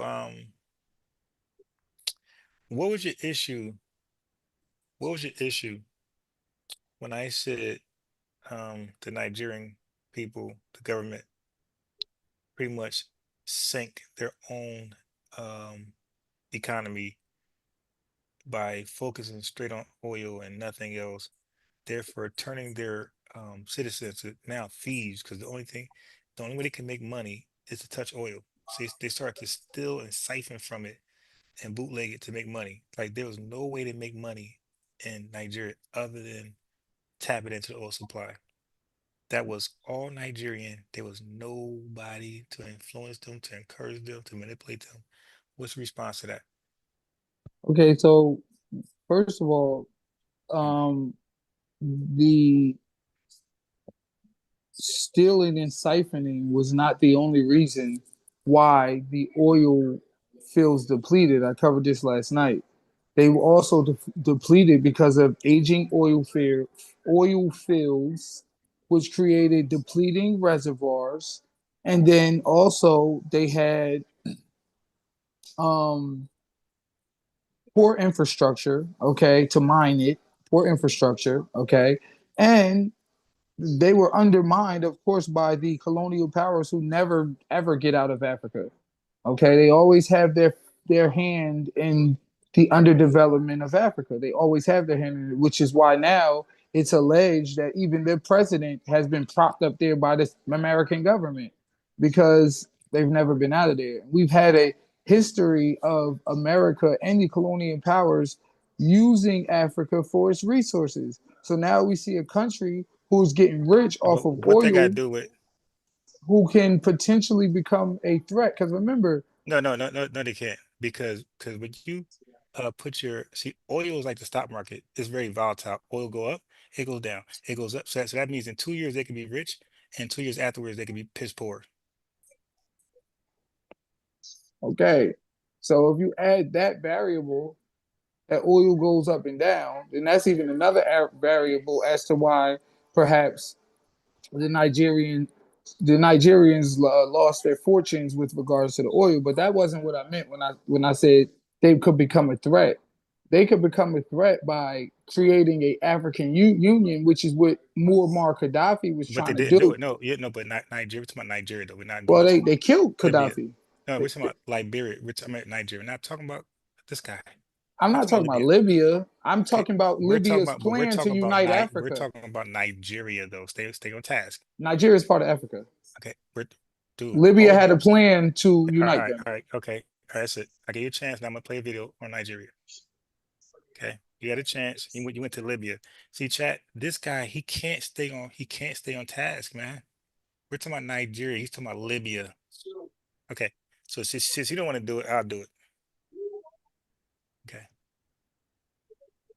I wasn't talking about Libya. I was talking about their plan to unite for Africa. what? There's For so what? much For what? We're not talking about Libya. We're talking about, you could do that next. We're talking about Nigeria right now. Well, let's take a good look at Nigeria and Jamaica and try to uncover why there's so much vitriol for foundational Black Americans, or also known as FBA, coming from the continent and the diaspora. Please show and his then reach out with a donation to educate you and it's time to get started, you dig. I did. Nigeria gained a degree of self-rule in 1954 and full independence from the United Kingdom on October 1st, 1960. The Uh-oh. They got 1960. Yo, what's up with all these folks getting independent in 1960s? All right, so now we got full independence. Okay, so from the what they say, UK. So nobody could come to you and lie and say somebody's not independent. Full independence. Let's go. The disequilibrium and perceived corruption of the electoral and political process led to two military coups in Okay, 1966. so right at the back, right after the independence, corruption within their government, not influenced by anybody white. There's nobody white there. Is nothing but Nigerians, okay? Let me back it up. The electoral and political 1960. The disequilibrium and perceived corruption of the electoral and political process led to two military coups in 1966. Okay, so 1960 their independence, And 6 years later, they're already one of the most corrupt regimes on the planet. All right, what happens next?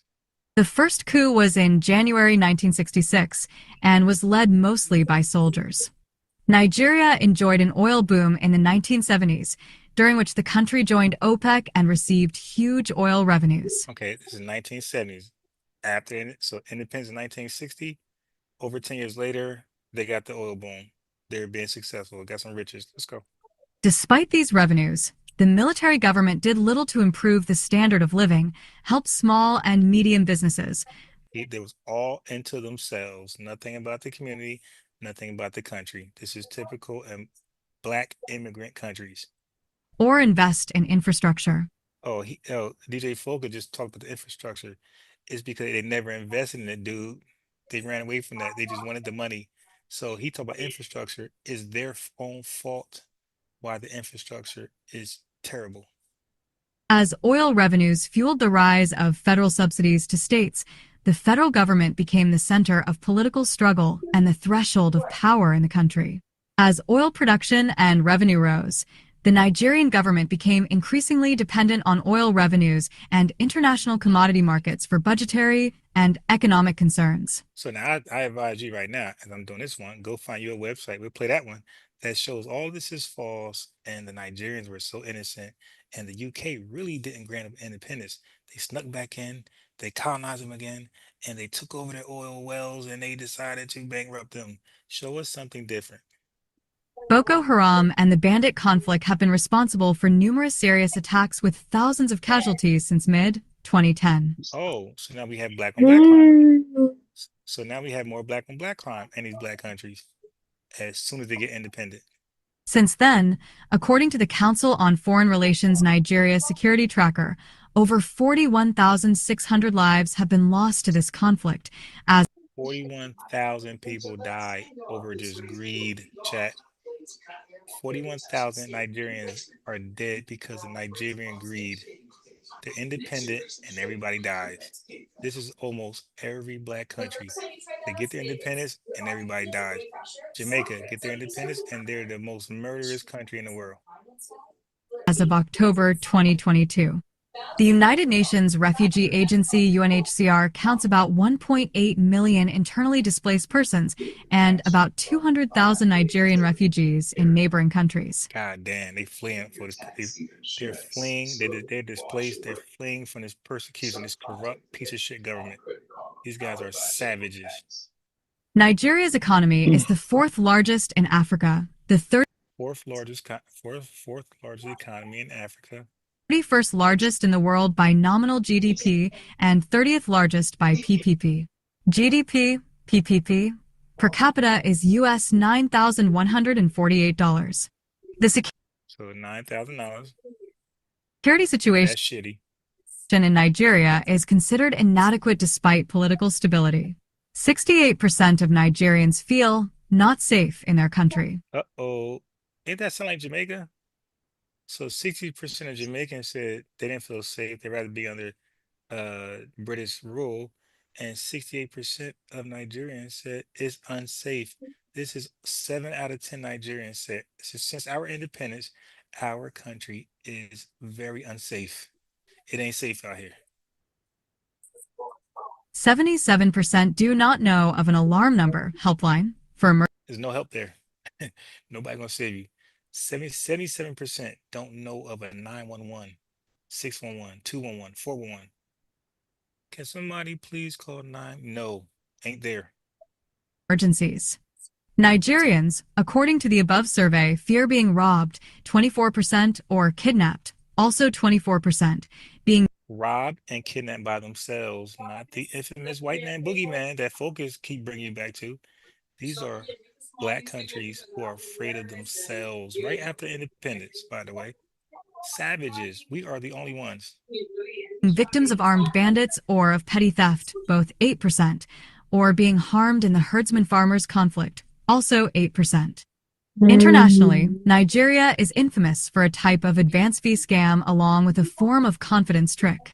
So they're known for scamming. Listen to the scam.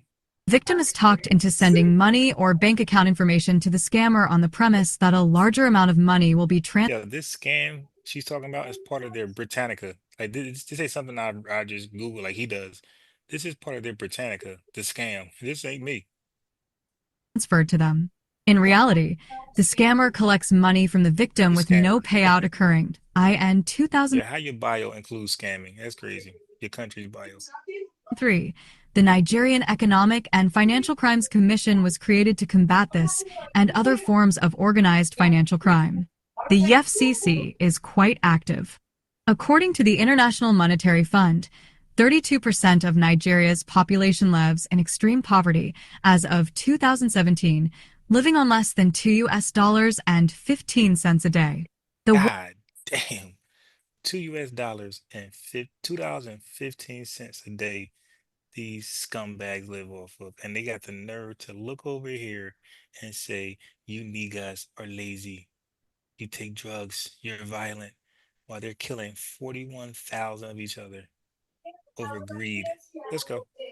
World Bank stated in March 2022 that the number of poor Nigerians had increased by 5 million to 95.1 million during the COVID period. God, 95.1 broke ass bum eating dog and cats eating mud cakes Nigerians. 95 million of these dogs piss poor. And they're talking about we're lazy and they're doing so much better than us.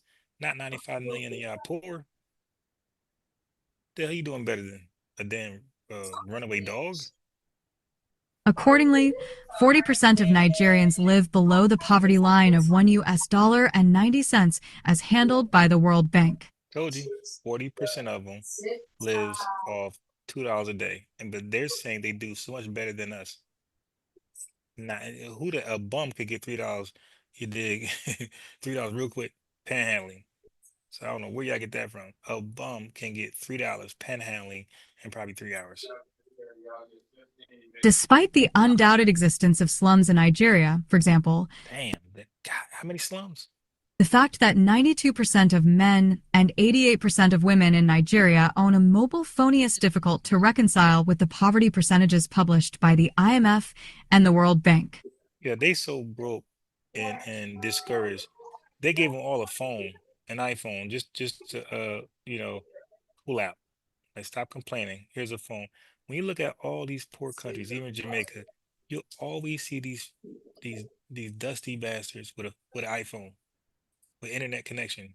Like how you got strong internet connection and you live in a fucking toilet bowl? Nigeria's human rights record remains poor. Uh-oh. Don't tell me Nigerians are not letting people have civil rights. I thought it would be the infamous UK.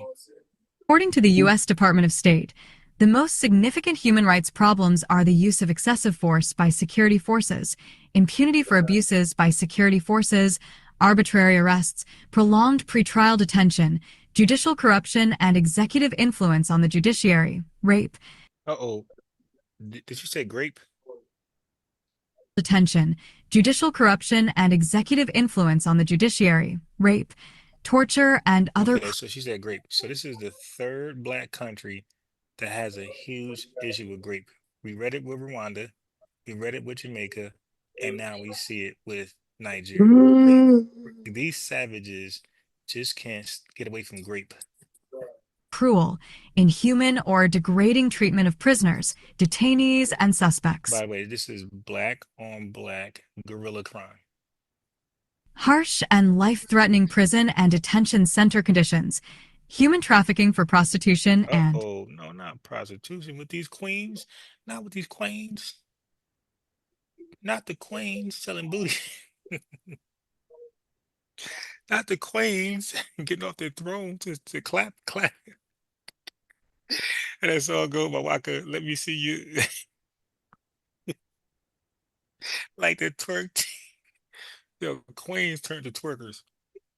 forced labor, societal violence and vigilante killings, Damn. child labor, child abuse, and child sexual exploitation. Oh, not a bunch of Drakes. Like Jamaica. Like Jamaica. They produce a whole bunch of Drakes. 69 gods. Domestic violence, discrimination based on ethnicity, region, and religion. Discrimination based on sex is a significant human rights issue. Forced marriages are common. Child marriage remains common. Oh my, wait. Forced marriage is common. Marriage is common. Yeah, she just said child marriage is common.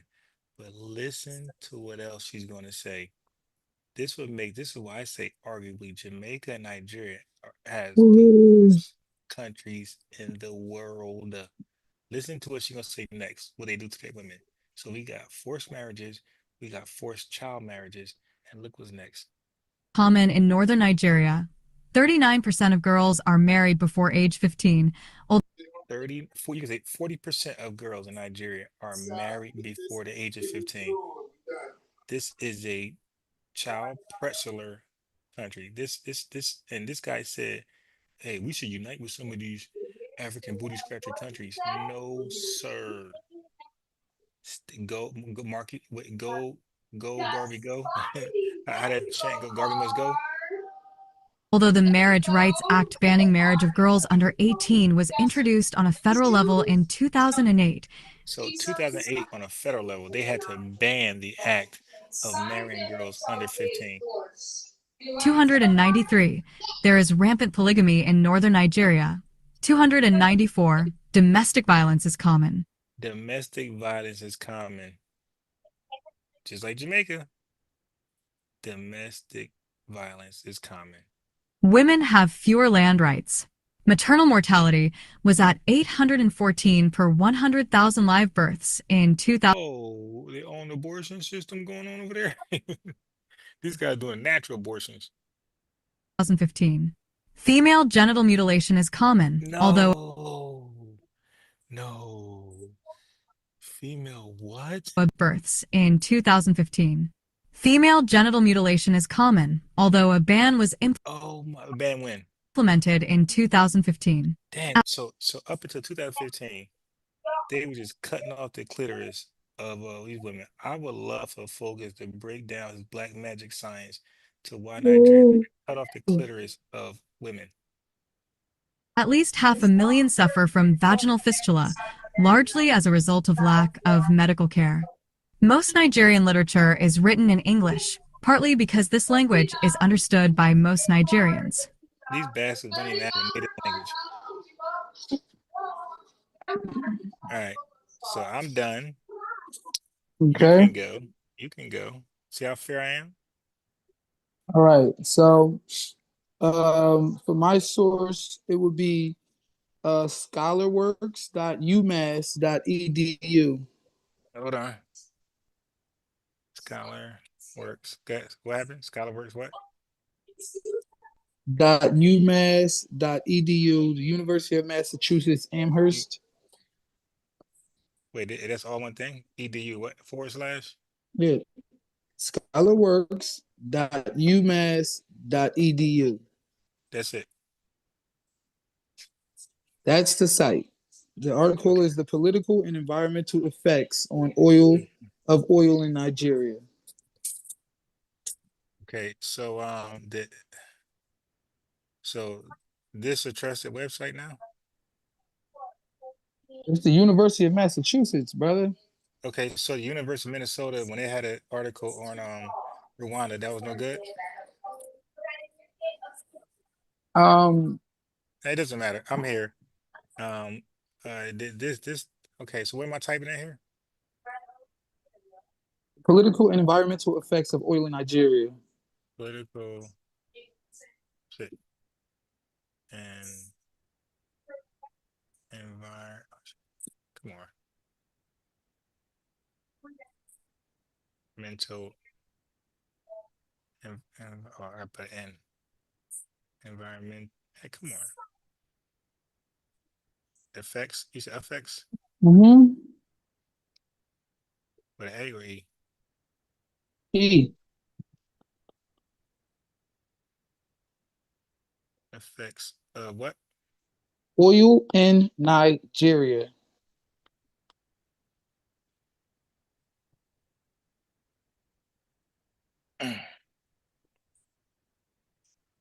So just respond to oil or everything that the article. It doesn't matter.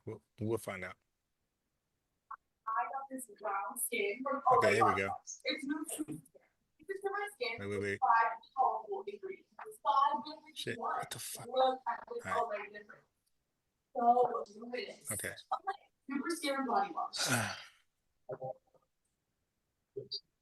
This one, right? Yep. Okay.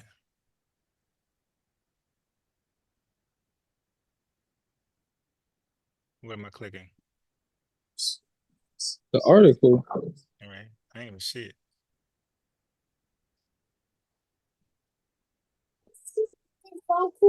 When I have a phone, I want you to do.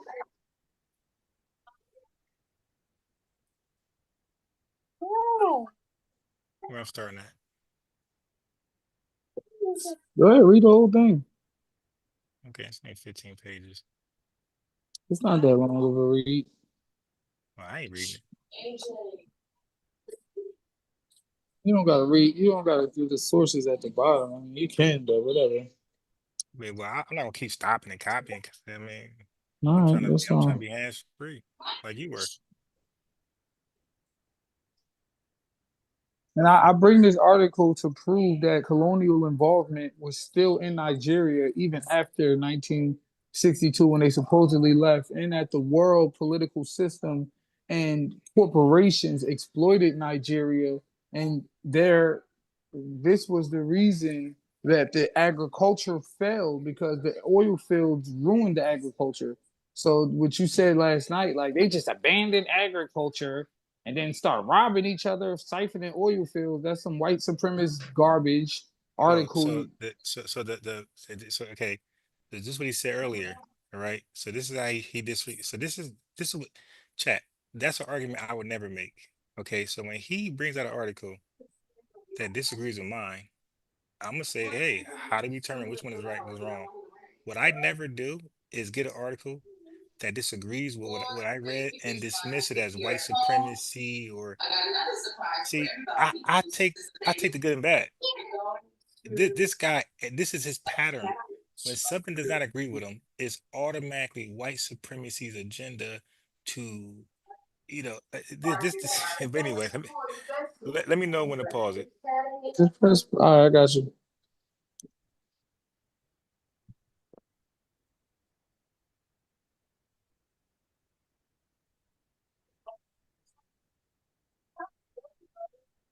The political and environmental No, that's not what we want. effects of oil in Nigeria. Shit. Oh boy. Good. The political and environmental effects of oil in Nigeria. Item type primary source-based article. 2021 University of That's Massachusetts. good. The political and environmental effects of oil in Nigeria.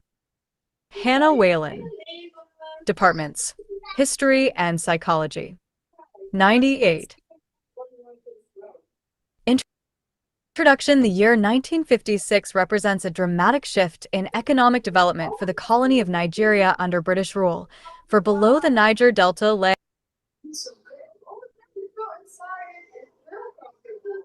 lay a rich resource that was yet to be discovered. Nigeria became a protectorate under Britain in 1901 and remained under British colonization until 1960.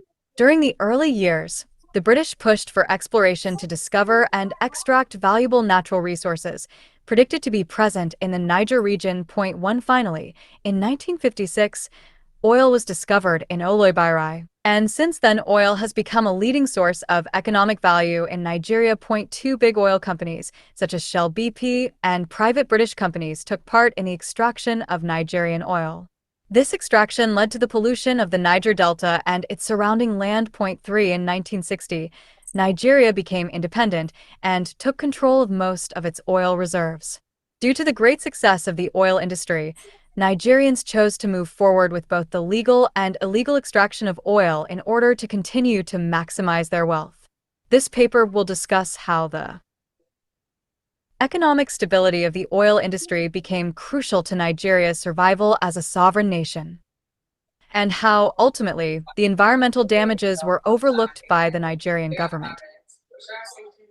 Origins of colonization. The colonization of Nigeria was a direct result of the Berlin Conference of 1884 to 1885.4. In this wave of new imperialism, European nations sought out the vulnerable African countries for their economic value. For just under 60 years, the British government controlled all aspects of. First, John Agbonifo, the colonial origin and perpetuation. 99. That's dope. I can support that. Nigerian society, and took a special interest in extracting profitable resources to send back to Britain and sell around the globe. Nigeria saw little to no benefits during this time and, instead, was stripped of its rich culture and diverse ethnic identities to fit a more Eurocentric idea of civilization. Point 5 Colonization forced Nigeria under a unified rule, classifying Nigerians into an African homogeneous identity. Prior to its colonization, All Nigeria consisted colonials of who did multiple that. ethnic groups that were separated by region and independent of each other. Point 6 The establishment of the Royal Niger Company in 1879 aided the British in securing the Niger area and allowed them to sign treaties with native groups to gain access to the rivers rich with oil. Point 7 Britain acquired the Niger region by establishing their authority within these treaties. On January 1st, 1901 became known as Nigeria, under the leadership of Governor General Frederick Lugard. Point 8 The newly formulated nation was completely reorganized by Governor General Lugard and divided into two regions, northern and southern Nigeria. Point 9 This split was put in place to satisfy the pre-colonial Nigerian structure and to ensure that the two regions remained at peace. Point 10 Prior to British interference, the two regions held different religious beliefs and loose political structures. Point 11 Shortly after the establishment of Nigeria, the Mineral Act of 1914 granted priority of oil resources to private British companies with the promise that proceeds would be split with the Nigerians. Point 12 It appeared as though Lugard was mainly motivated by the economic benefits of exploiting Nigeria's raw materials and had little interest in providing benefits for Nigerians. All of 5 Enyenwu, the 100. Pause. Pause. Pause. Are you pausing for me? Okay. So we see right there that the British colonial powers not only took control of Nigeria, but they took control with the express purpose of exploiting Nigeria for their raw materials. They begin to set up class systems, if you will, in Nigeria that would more mirror Eurocentric point of view. So this is the British all involved in the exploitation of Nigerian crude oil. All right, you can press play. Yeah, nobody disagreeing that this. Hold on, it gets better. It gets better. Okay.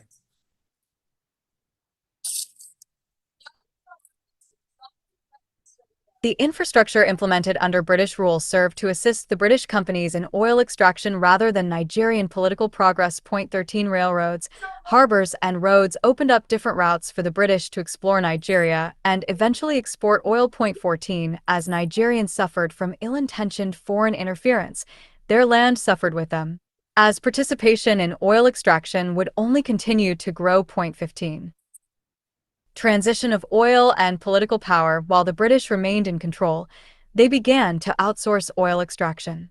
The Shell Company was offered a total exploration of the Nigerian colonial territory in 1938.16 new oil deposits were discovered in the east around 1956, and in 1958, removal of the oil began. Point 17 This exclusive access to Nigerian oil made it possible for the British to dominate a large part of the global oil industry. Point 18 Africans felt the burden of being under foreign rule during the Second World War, as Nigerians were conscripted into the British service, and families struggled to maintain linkages to home. Point 19 So they use Nigeria because of them basically colonizing Nigeria and taking their crude oil to become the number one power with regards to oil in the world. Okay, so They took Where'd you overnight. read that? Where That's you what it read just that? said. It just said prior that. Go read it right up there. It's British. The exclusive access to Nigeria's oil made British become one of the top suppliers of oil Okay, in the but you entire said number world. one. You said number one. Okay, number one, I believe that is what it said. No, it said where? Which where? Right here, it says, hold on. Show me. It Like what says, line? 18, 19, what line? The line's got numbers. it says, hold on. Mm-hmm.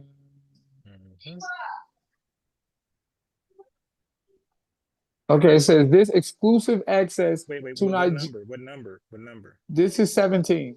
Okay, This good. exclusive access to Nigerian oil made it possible for the British to dominate a large part of the global Okay, oil industry. okay. Let me Okay, ask so, you this. so Hold on. Because you said okay, you said dominate, bro. Where's the number one at?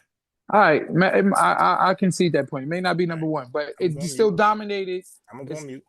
It dominated a large part of the global oil industry, which is no lightweight thing, that you can exploit a country of its natural resources while simultaneously destroying its natural agricultural value that it made money off prior to you. And then you use that exploitation to become the one of the most dominant global forces. Okay. So we you know, I'm not. And then we're supposed to believe they just left and just had no further involvement in this lucrative oil investment that basically granted them this global hegemony when it comes to the oil. Go ahead, press play. After the end of World War II, political parties among native Nigerians began to form from within the youth movement. 20 resistance against British rule spread across the region. Nigerians slowly became more involved in politics and developed movements such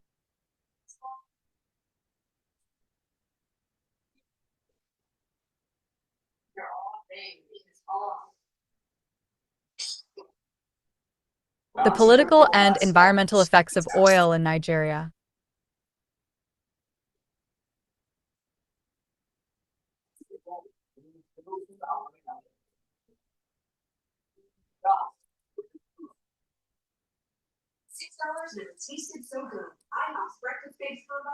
The political and environmental effects of oil. Oh my god, that dog. What the hell is going on? Okay, all right. Let me do it.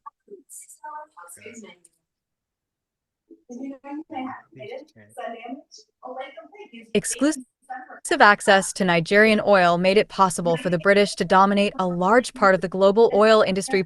18 Africans felt the burden of being under foreign rule during the Second World War as Nigerians were conscripted into the British service, and families struggled to maintain linkages to home. 19 After the end of World War II, political parties among native Nigerians began to form from within the youth movement. 20 resistance against British rule spread across the region. Nigerians slowly became more involved in politics and developed movements such as the National Council of Nigeria and the Cameroons to promote self-governance. 21 It is unclear whether or not the increased interest in Nigerian self-governance was the catalyst for independence, but it 13 England 101 most likely had some impact. Eventually, autonomy was granted to Nigeria on October 1st, 1960, and the newly independent government was left to its devices to sort out the organization and formation of their politics. 22 The British colonial government left abruptly, leaving the newly formed country of Nigeria to navigate the creation of its own modern governmental system, legislation, and societal values. 23 Nigeria was tasked with building an entire country from scratch. One thing Nigerians could depend on was the land they reside on, which, at this time, was rich in natural resources. Nigeria turned to the excavation of these resources, specifically oil, and prioritized its production over any other aspect of nation-building. Oh, 20 Pause, For the lack of pause, attention on pause, creating a solid pause, oh, pause. Okay, so what we have here is the British colonial not only colonizing them, but then conscripting them to fight in their wars as British soldiers. So we're going to take your men, we're going to take your people, we're going to take your national resources, and we're going to become a global domination based upon your national resources. And then when we leave in 1960, we leave without giving you any reparation, So without they giving left. you without giving you any reparation, without giving you any aid after we used you, depleted your certain resources from you, and then also had you fighting in our wars. We leave abruptly, which is false in itself. And then the Nigerians are now tasked with building a nation from scratch. Okay, when they owed by the Yeah, British government for welcome, real. welcome, welcome to the black family. That's Okay, right. yeah, well, guess what? Welcome to the black family after you already raped the land, raped the people, and use No, the land is our still the same. our The land okay, let still me finish resources. now. We okay, and I'm gonna get to that next. But let's not act as though that wasn't a corrupt move in itself. To after you became a global White dominating supremacy gonna do what white power, supremacy do. this is my point. White supremacy exists not just here; No, it no, no. exists They left. throughout the world. 1960. Wait, so Hold on, let 1960, me but they leave. finish. Let me finish. I'm saying by the article. Are They they still left, there? yes, but they left abruptly, and they left after becoming a world dominating power with the oil from these people and having them No fighting their problem. wars. But they So left though. they owed dough, okay, and they didn't pay, and then No, that's a whole. they No, they but were we know that they tasked. owe though. Okay, what regardless, they were tasked with building their country from scratch, even after you just raped us of our people, raped us of our Welcome oil, to white and supremacy. won World War II under Churchill with Nigerian soldiers, but then became a global dominating force. Go ahead, keep reading. Solid system of government left Nigerian politics in a highly vulnerable position as the nation struggled to institute a formal system of government. 25 Without a consistent level of authority, the Nigerian government failed to supervise resource extraction. The transition to sovereign power was not easy for Nigerians, as they felt the repercussions of long-term colonization. Long-term Nigerian independence colonization. did not signify So they felt the repercussions of long-term colonization, and that's basically another That's personal. way. That's basically another way of saying they weren't repaired or given proper reparation after the long-term colonization. The Welcome same to way white we supremacy. still feel Nobody the happy. repercussions of slavery because we weren't properly repaired and we weren't properly given reparations. So once again, we have another example of Nigeria not being some African booty scratcher killing each other, don't give No, a fuck no. country, shithole country, but Yes, they are. them being purposely underdeveloped and them having to fill the rule of long-term colonization without properly being repaired from their exploitation. But go. Whatever that meant. That's word salad. Okay, not word salad. We get it. signify the immediate control of the land by Nigerians.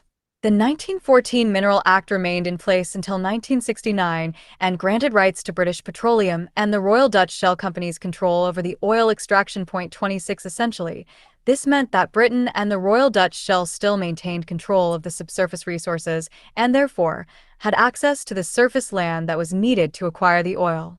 Nigeria Okay. viewed oil production as a So vital aspect of pause. its economy. So even though they left in 1960, they left. That's what you just said. But they still controlled. Okay, the Royal Dutch Shell. Excuse me. Essentially, this means that the Royal Dutch Shell still maintained control of the subsurface resources. So you left, but you still had control of the land. You still had control of the resources, Up and until there when? and Up until therefore when? No, 1969. right, They right. left in 60. Hold on, but But wait. that was part of the Mineral Act, right? We're not finished yet though, No, because you think I'm saying like that was part of the Mineral Act, right? they acted as though they left, but they still No, maintained control for nearly a That was decade. what. But isn't they did that because of the 1914 Mineral Act, right? It was in place until 1969. Yeah, so But they but what made that lawful? Was it the 1914 Mineral Act?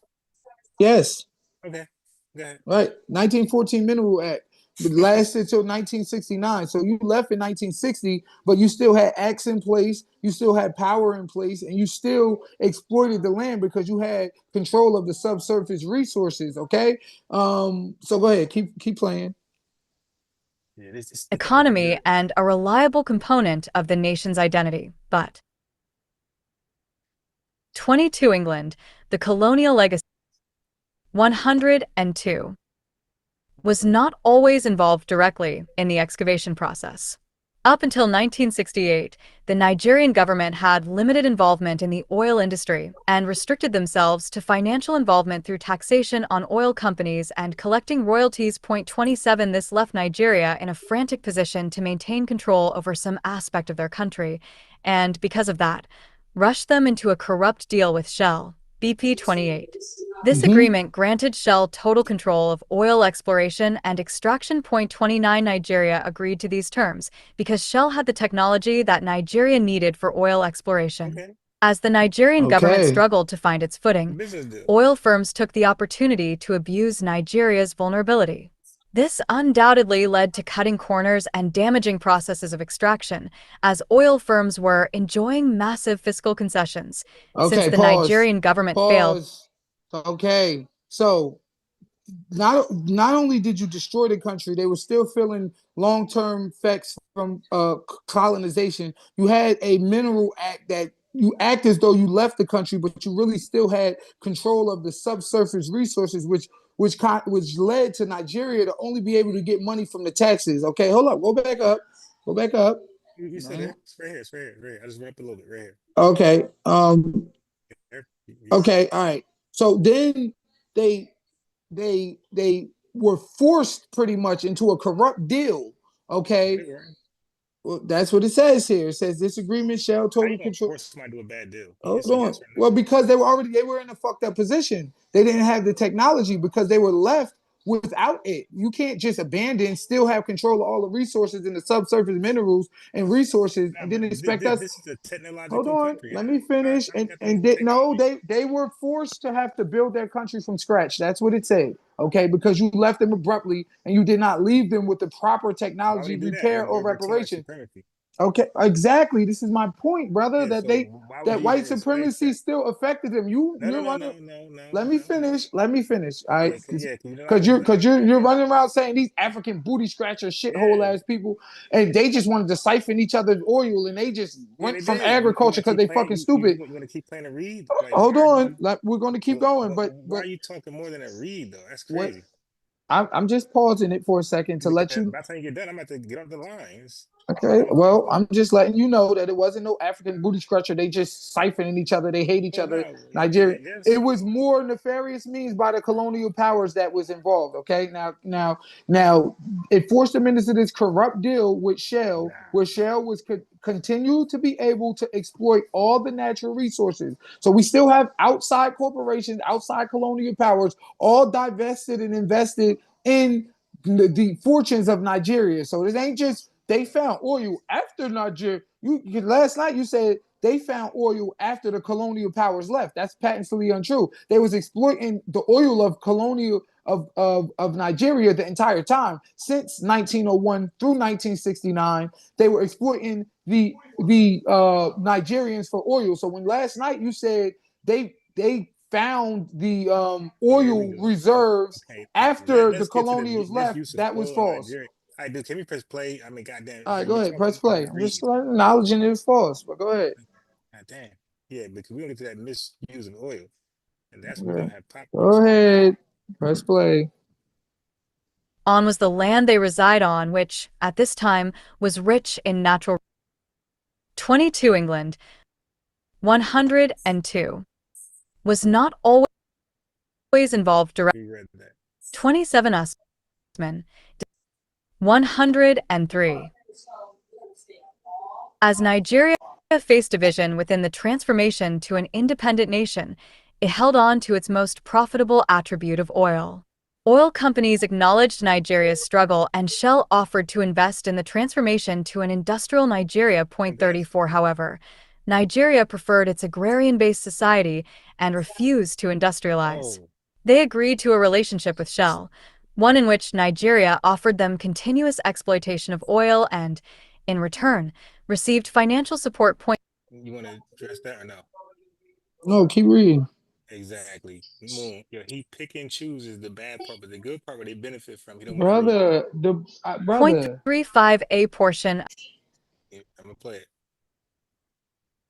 portion extraction of whatever money Shell made from Nigeria. Because that didn't sound like they was forced to make that deal right there. That sounds like it was Brother, voluntary. they were forced because they were underdeveloped, they were All exploited, they right, didn't okay, have okay, control, and they didn't okay, have the technology okay. or the infrastructure. So you All right, feigned as if you were leaving, but you still controlled the resources, and then you okay, forced all them right. Come on, into a man. corrupt All these deal excuses. Come on, because you man. knew All they right. couldn't mine the Let me oil press on play. their You own. said that They before. didn't have the money. Hey, They yo, were when you gonna raped. say something? Let me know when you're gonna say something different. You're saying the same thing over and I over. wanted you to keep playing. I don't have to explain Nigerian why the oil deal had was to be corrupt. But dude, if listen, I don't mind you talking if it's something new, a new idea. You paused it. If I know, but So that I don't had mean to to force. re-explain how the deal was No, corrupt. you don't. You saying, I mean, dude, come on, man. I know you. Yo, shit, you more intelligent than that. Saying the same thing over and over and over. Nigerian government. Outside influence in the Nigerian oil industry thrived on the fragility of the Nigerian government and their economic reliance on taxing the extraction of oil. The Okay, so exploitation of oil outside, in Nigeria by still outside Hey, this guy influence. is literally cherry picking it. Now, I'm just letting you know that outside influence all existed the right, whole time. okay, cool. So I want to say this. It appears like when Nigeria want to do something voluntarily, he's not going to read it.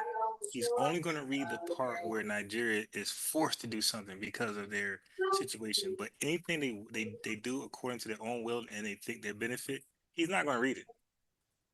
They were forced into it because they didn't have the foreign resources. companies. Well, Okay, okay,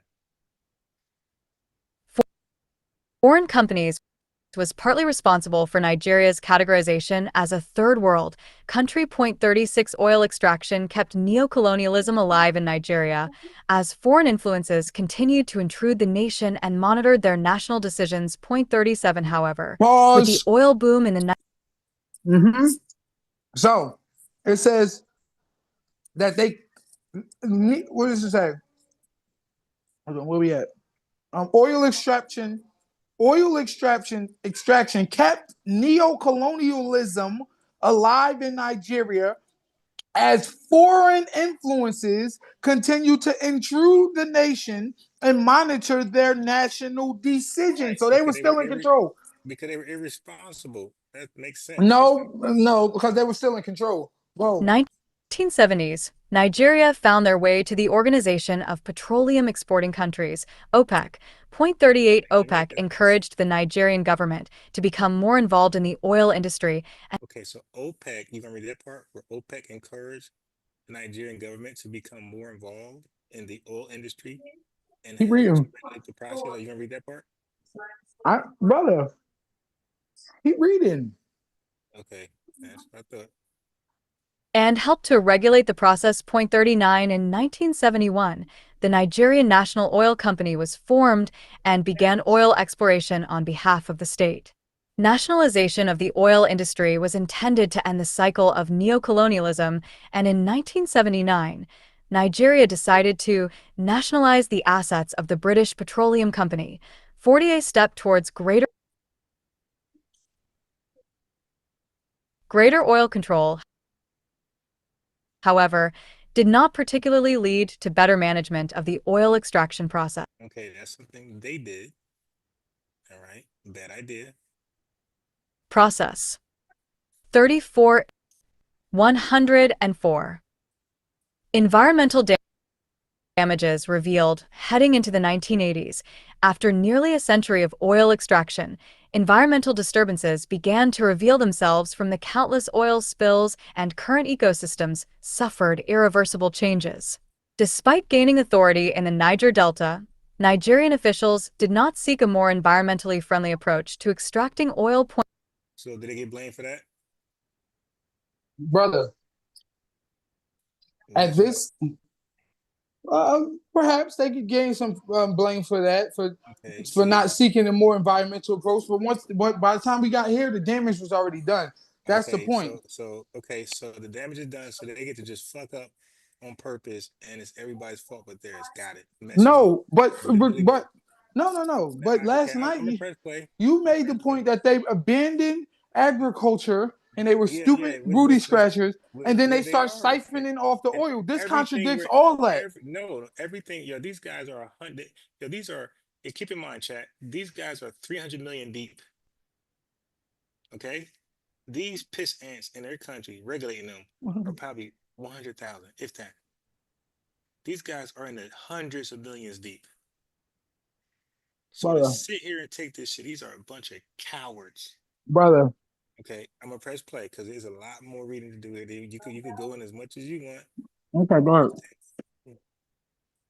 Point 4.1 This can be attributed to the high cost of environmental protectant infrastructure that was not incorporated in the national budget, and also the prioritizing of economic growth over the interests of the Nigerian people by the government. Point 42 The region of the Niger Delta is known for its sources of food and income to local communities, according to the Can't even see. Human Rights Watch, and it now faces the pollution of oil cultivation. Point 43 The Ogoni people, a native group located around the Niger Delta, relied on the land for income and the nourishment of their community up until the extraction of oil in the region. Point 44 Once Shell infiltrated the area, the Ogoni community found their land flooded, and the wildlife within the river was dying off, leaving their farms inoperable. Point 45 In addition, But it's all a lie. This is the white Uh, man's source. I no, no, don't believe no. this.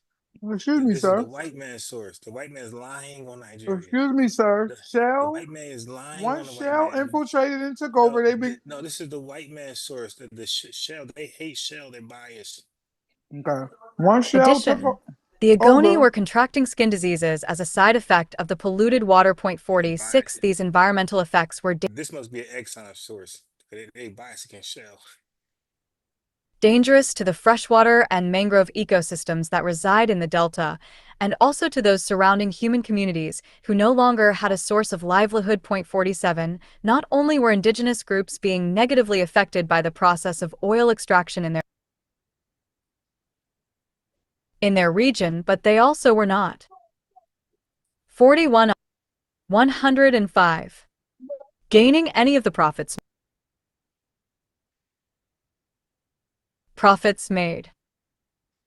The Ogoni community called for government assistance, but were ignored by the Nigerian government as they gained economic stability through this process of exploitation. Point 48 Oil spills. So it was the Nigerian government exploiting the Ogoni. no, it wasn't. It was the Shell companies. Okay, It was the so look, corporations that the were Ogoni. that infiltrated because Okay, they so had so right to hold on okay, because they had rights to I the got it. land So let me read this based part upon a again. corrupt deal. The Ogoni community called for government assistance, but were ignored by the Nigerian government as they gained economic stability through this positive process of exploitation. So Shell is exploiting them. Nigeria is gaining some money, and as a result, Nigeria turned their back on the Ogoni community. They sold them out for some Shell money. You know what? Even if that was true, Oh, which is really not, wait. but So wait.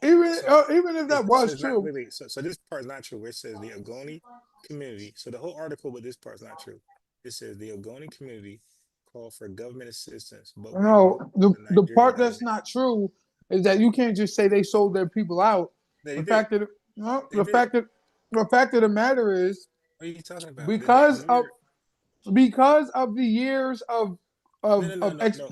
But the Ogoni community got nothing to do with that. The Ogoni community can only deal with the skin disease they're faced with right now with their family, and they're listen, saying, wait, be, I'm speaking from the Ogoni perspective. They don't got nothing to do with Nigeria and Shell, right? They're being affected, and by the way, um, they asked for Nigerian support, and they ignored them because Nigeria was making money. okay. Listen, no, it's So not that. It's okay, we read it. I'm not gonna do that with you. We okay, read but Nigeria was placing the. Spills, air pollution, gas Uh, flaring, and careless it. You gonna production explain all have that left shit? these native communities in complete distress and were the catalyst for a series of protests against Shell Company between 1993 and 1995.49. Rise of neocolonialism. You are crazy. Neocolonialism, throughout their involvement in the Nigerian oil industry, Shell utilized their economic power over Nigeria to exploit the unstable government for easy profit. The unstable government. They got okay, shitty. They got shitty governments. brother. The government was unstable and vulnerable because based upon the exploitation and the it's abrupt the government departure. the Hold on, government is hold shitty on. because they hire their own family members instead of like the rightful people. Oh, just stop, please. Okay, Okay, let me let me finish. say this. Hold on, let Okay, me say this. kind of 0.50 between Hold on, you 1976 can't just and stop and give your 2001 own oil point of view. spills were That's not how this commonly supposed to reported to go. the Nigerian government. This guy Regardless of here. protests from you communities, want to just preach. Shell refused to take responsibility No, and clean up it's my after article. themselves. I'm supposed to be 0.51 pausing. gas flaring, a process during oil extraction where associated gas is combusted, causes high levels of toxicity in the atmosphere. 0.52 Shell chose to neglect the communities that resided in the delta and performed such processes in their vicinity, exposing them to the extremely harmful effects of toxic emissions. The proximity of the gas flaring to local communities and lack of Okay, so hold on. safety precautions have been You can reported to pause that. cause acid rain, which corrodes their homes and other local structures. 53 corruption in the Nigerian You can government led to pause the it. I oil. said. Corruption in the Okay. Nigerian Oh, government. excuse me. You can pause that. I said. Okay. Yeah, So the fact of the matter is, corruption. excuse me, sir. The point that I'm making here is that the colonial powers never left. Outside forces kept They are gone. exploiting them. Hold on. Outside forces kept exploiting them. The colonial powers never left. And this wasn't just a Nigerian on Nigerian. They're stealing resources from No, each they're not. other. They And did a business deal. And no, they're getting they did paid. a They're not business. stealing. Hold on. They did a business deal Okay, based so how upon, is this stealing from getting paid? See, brother, they did a business. They were forced this into a guy just corrupt be business deal. Hold lying. on. Don't ignore that part. They were forced into a corrupt Okay, so business how deal. is this stealing from getting paid? Hold on. They were forced into a corrupt business Okay, deal so because, am I? oh So God, is it bruh. so it's stealing a bad word? It's stealing a bad word. Nigga, listen to me. The Nigerians were forced into a corrupt So where is business the deal. stealing? Can you prove the stealing? Hold on, bruh. The Nigerians were forced Force into doesn't equal stealing, by the way. Can you bruh. prove the stealing? Hold on, time out. The force, the first of all, they stole it from 1901 to 1969 when they colonized them and used their No, oil to no, become a they, number no, no, one no, no, no, no, dominant. no, That no, was no, no, theft no, in no, no, itself. no, no. Hold Let me on. press play. Let me press play. If you can admit that Hold you on. Let me say press my play. point. Let me say my point. Let me say my point. Press play. No, no, So they were okay. forced into. You said now you're saying Oh force. God. You use stealing. Yes, I didn't say that. The article said that. Okay, so wait, okay, so The where did it say article said stealing? they were Okay, forced into a corrupt so business where deal. did it say stealing? Where did the article say stealing at all? Did it say one time? And they said exploiting. Okay, no. Exploiting different stealing. Okay, 'cause we got black exploitation. That's not stealing. Okay, so Okay. check. So to When you check. it's still Wait, wait, nefarious, brother. You can't Okay, you so can't I want to exploit. just point out something. Wait, stop. I'm saying like this dude is like he's not honest. He's reading an article. The article has strong words. He uses his own strong word that's misleading. He says stealing.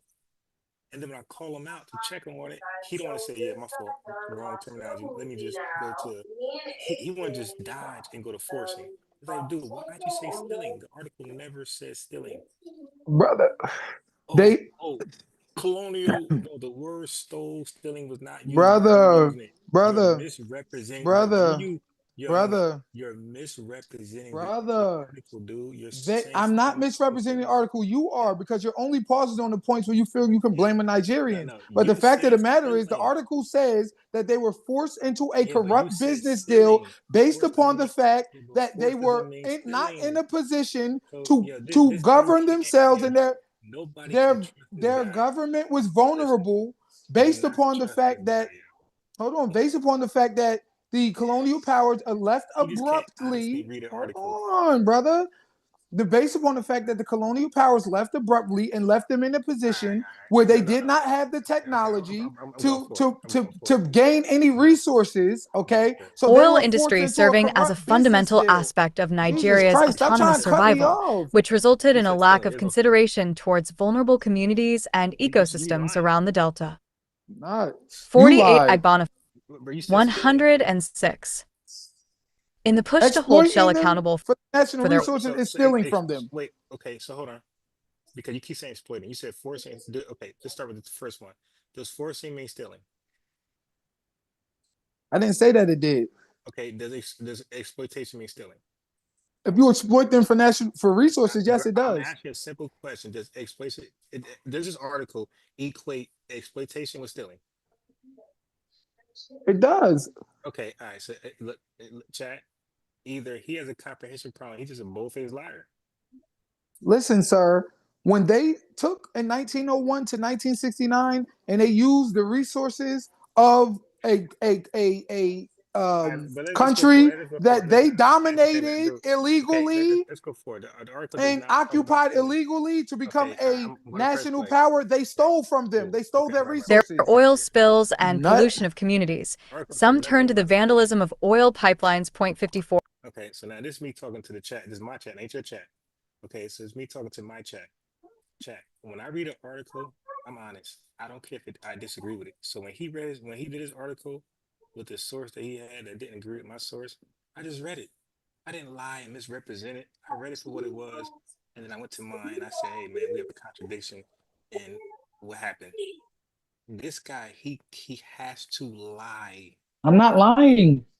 Okay. They stole Wait. I'm talking. resources Do from we the government we heard? Do we heard you? We of heard you. Nigeria. The article And does they not. maintained colonial power throughout. The And article they does not forced them agree. into corrupt business deals. I And gotta mute you. Okay. Okay. Listen. He said he went to college and he graduated. Okay. This is what he's saying he did. Okay. What he cannot do. Well, I guarantee you one thing. Unless he lied about graduating, he did not read an article like this and put it in his own words and come back and said he stole.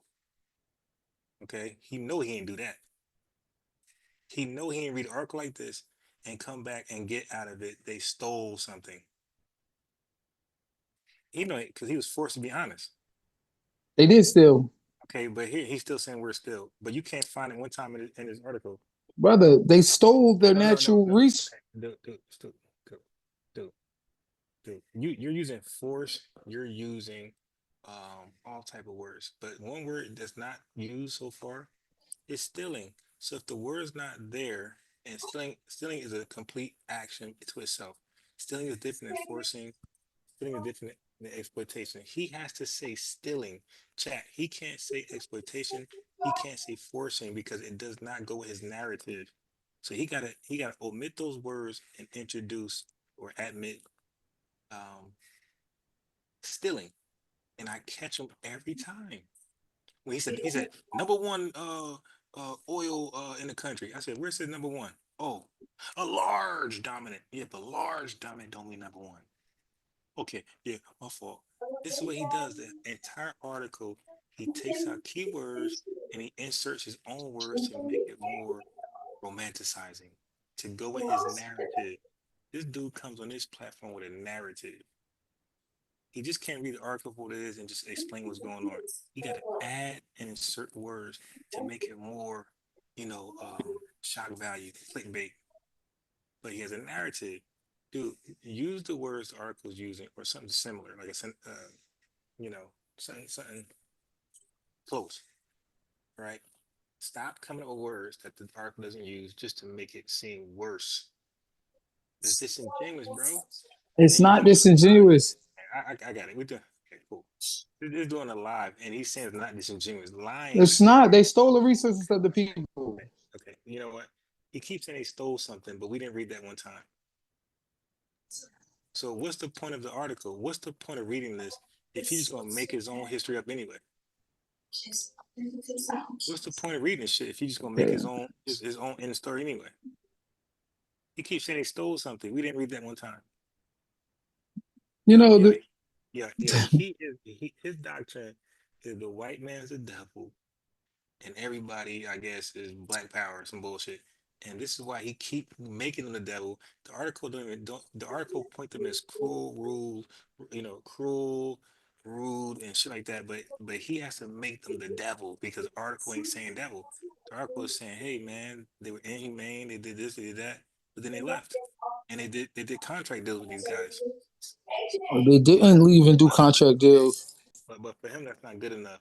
They gotta be the devil. So let me insert this devil narrative, and let's say they stole, they robbed, they killed. Ain't nobody die yet, but the killing will come. It'll be from themselves. Now I want this article to tweet. Now watch this, guys. Don't get caught up on this oil shit, because I want him Mm. to tackle the women getting their clitoris cut off. I want to tackle all the rape, the children being forced to marry under the age of 15. I want him to tackle all the other things, because this article is just focused on oil, and we're gonna get to the misuse of oil, because already you see Nigerians dismiss the Ogani community and the ill effects they're suffering from this greed the Nigerians are trying to get to. They're getting paid, okay, and they're ignoring their own family Okay, my response to that is that for money. Now, my no, that's the article. We read that. That's not my word. That's the article word. That's not mine. the article Let me also show you. said that these people Ready? were forced into these Okay. All right. No, corrupt no, no, no, no, no, no, deals. no, no, no, no. Wait. But this wasn't forced. The Ogani community called for government assistance, but the Nigerian government was forced to ignore. It doesn't say that. I never It, said it did. okay. Yeah, but I'm saying it doesn't say that. It doesn't say the Nigerian government was forced to ignore the I never said Ogani it community. did. You just haven't. You gotta create straw mans and argue against It's that. straw man. Yeah, it's straw man. I'm reading the Bible. I'm reading the thing word for word. Straw man. So this I'm reading word for word. It says the Ogani community called for government assistance, but were ignored, not forced to be ignored. They were ignored by the Nigerian government as they gain economic stability through this process of exploitation. So the Shell oil company is exploiting the Ogani community and exposing them to cancerous toxins. This is the articles, not me adding stuff like he does. This I'm is not the adding anything. okay. You're right. You don't gotta keep ad libbing. So but you did add. You add stole. Okay, and then you add number one. You add number one oil distributor, and you added You stealing. just But you actually added stuff. Okay, I'm actually giving you back what the article says in my own words. So the organic community is being exploited. They're being exposed to the toxins, not the Nigerians. It's you're the trying to organic. mute me to get your own. Yeah, I'm trying to mute you because I'm reading the article back. What you should have did is be honest. I'm not I adding nothing. am. Okay, sure. So but here's the fact: the organic community called for government assistance, but were ignored by the Nigerian government. Why? Because they were gaining economic stability through this process of exploitation. So they were in on the shits. They were in on the exploitation. So this whole narrative, they're innocent and they'd be a pawn, they're forced. They're not forced here, brother. They're gaining money. So you know what happens when a person robs a bank and force you to the vault? When you're forced into the vault, you're innocent. You're kidnapped like everybody else. But you know what happens? When you rob the bank and give you a cut, you're going to prison with the bank robber. You're both going to prison when you get a cut. So right now, this Nigerian government is responsible for this Ogani community. If they make a claim for reparation, they can sue the Nigerian government and the Shell BP. They were complicit and they had a gain. They was getting money incentives to exploit this Ogani community. That's a fact. That's how you truly read an article with an unbiased mind. Okay, so now let's go on. Hold on, let me respond to that, There's nothing to respond. I read the article. I can respond to the article. bro. 54, however, this vengeful act did not bode well for Shell, the environment, or the community that is impacted by the oil extraction. In the case of Shell v. Isaiah, Shell was able to claim that vandalism was involved once the oil company feared it was liable to pay compensation. 55. Not only does vandalism of oil cause greater pollution of the area attacked, but it also dismisses responsibility that could be forced upon the big oil companies. Although vandalism is a tactical move to gain the attention of leaders, it ultimately fails to serve this purpose since it allows Shell to scapegoat the local people. Due to the magnitude of Shell's influence Influence in the oil industry, the company was able to manipulate the system to its advantage. All right, go ahead. Let's see what you got.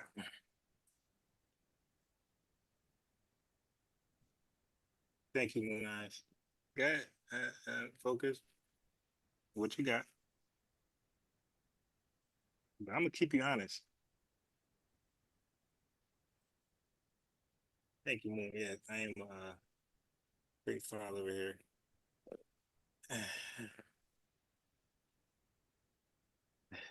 Right, there's 500 million of them getting exploited by these 3,000. As a matter of fact, these folks not even in the country. They got their oil trucks there. The army is not the who the UK? Who are they exploiting them? The UK army is not even in the country. It's their oil trucks. And I, so he, by the way, he's not on mute. He's not on mute. Okay, his microphone is not on mute.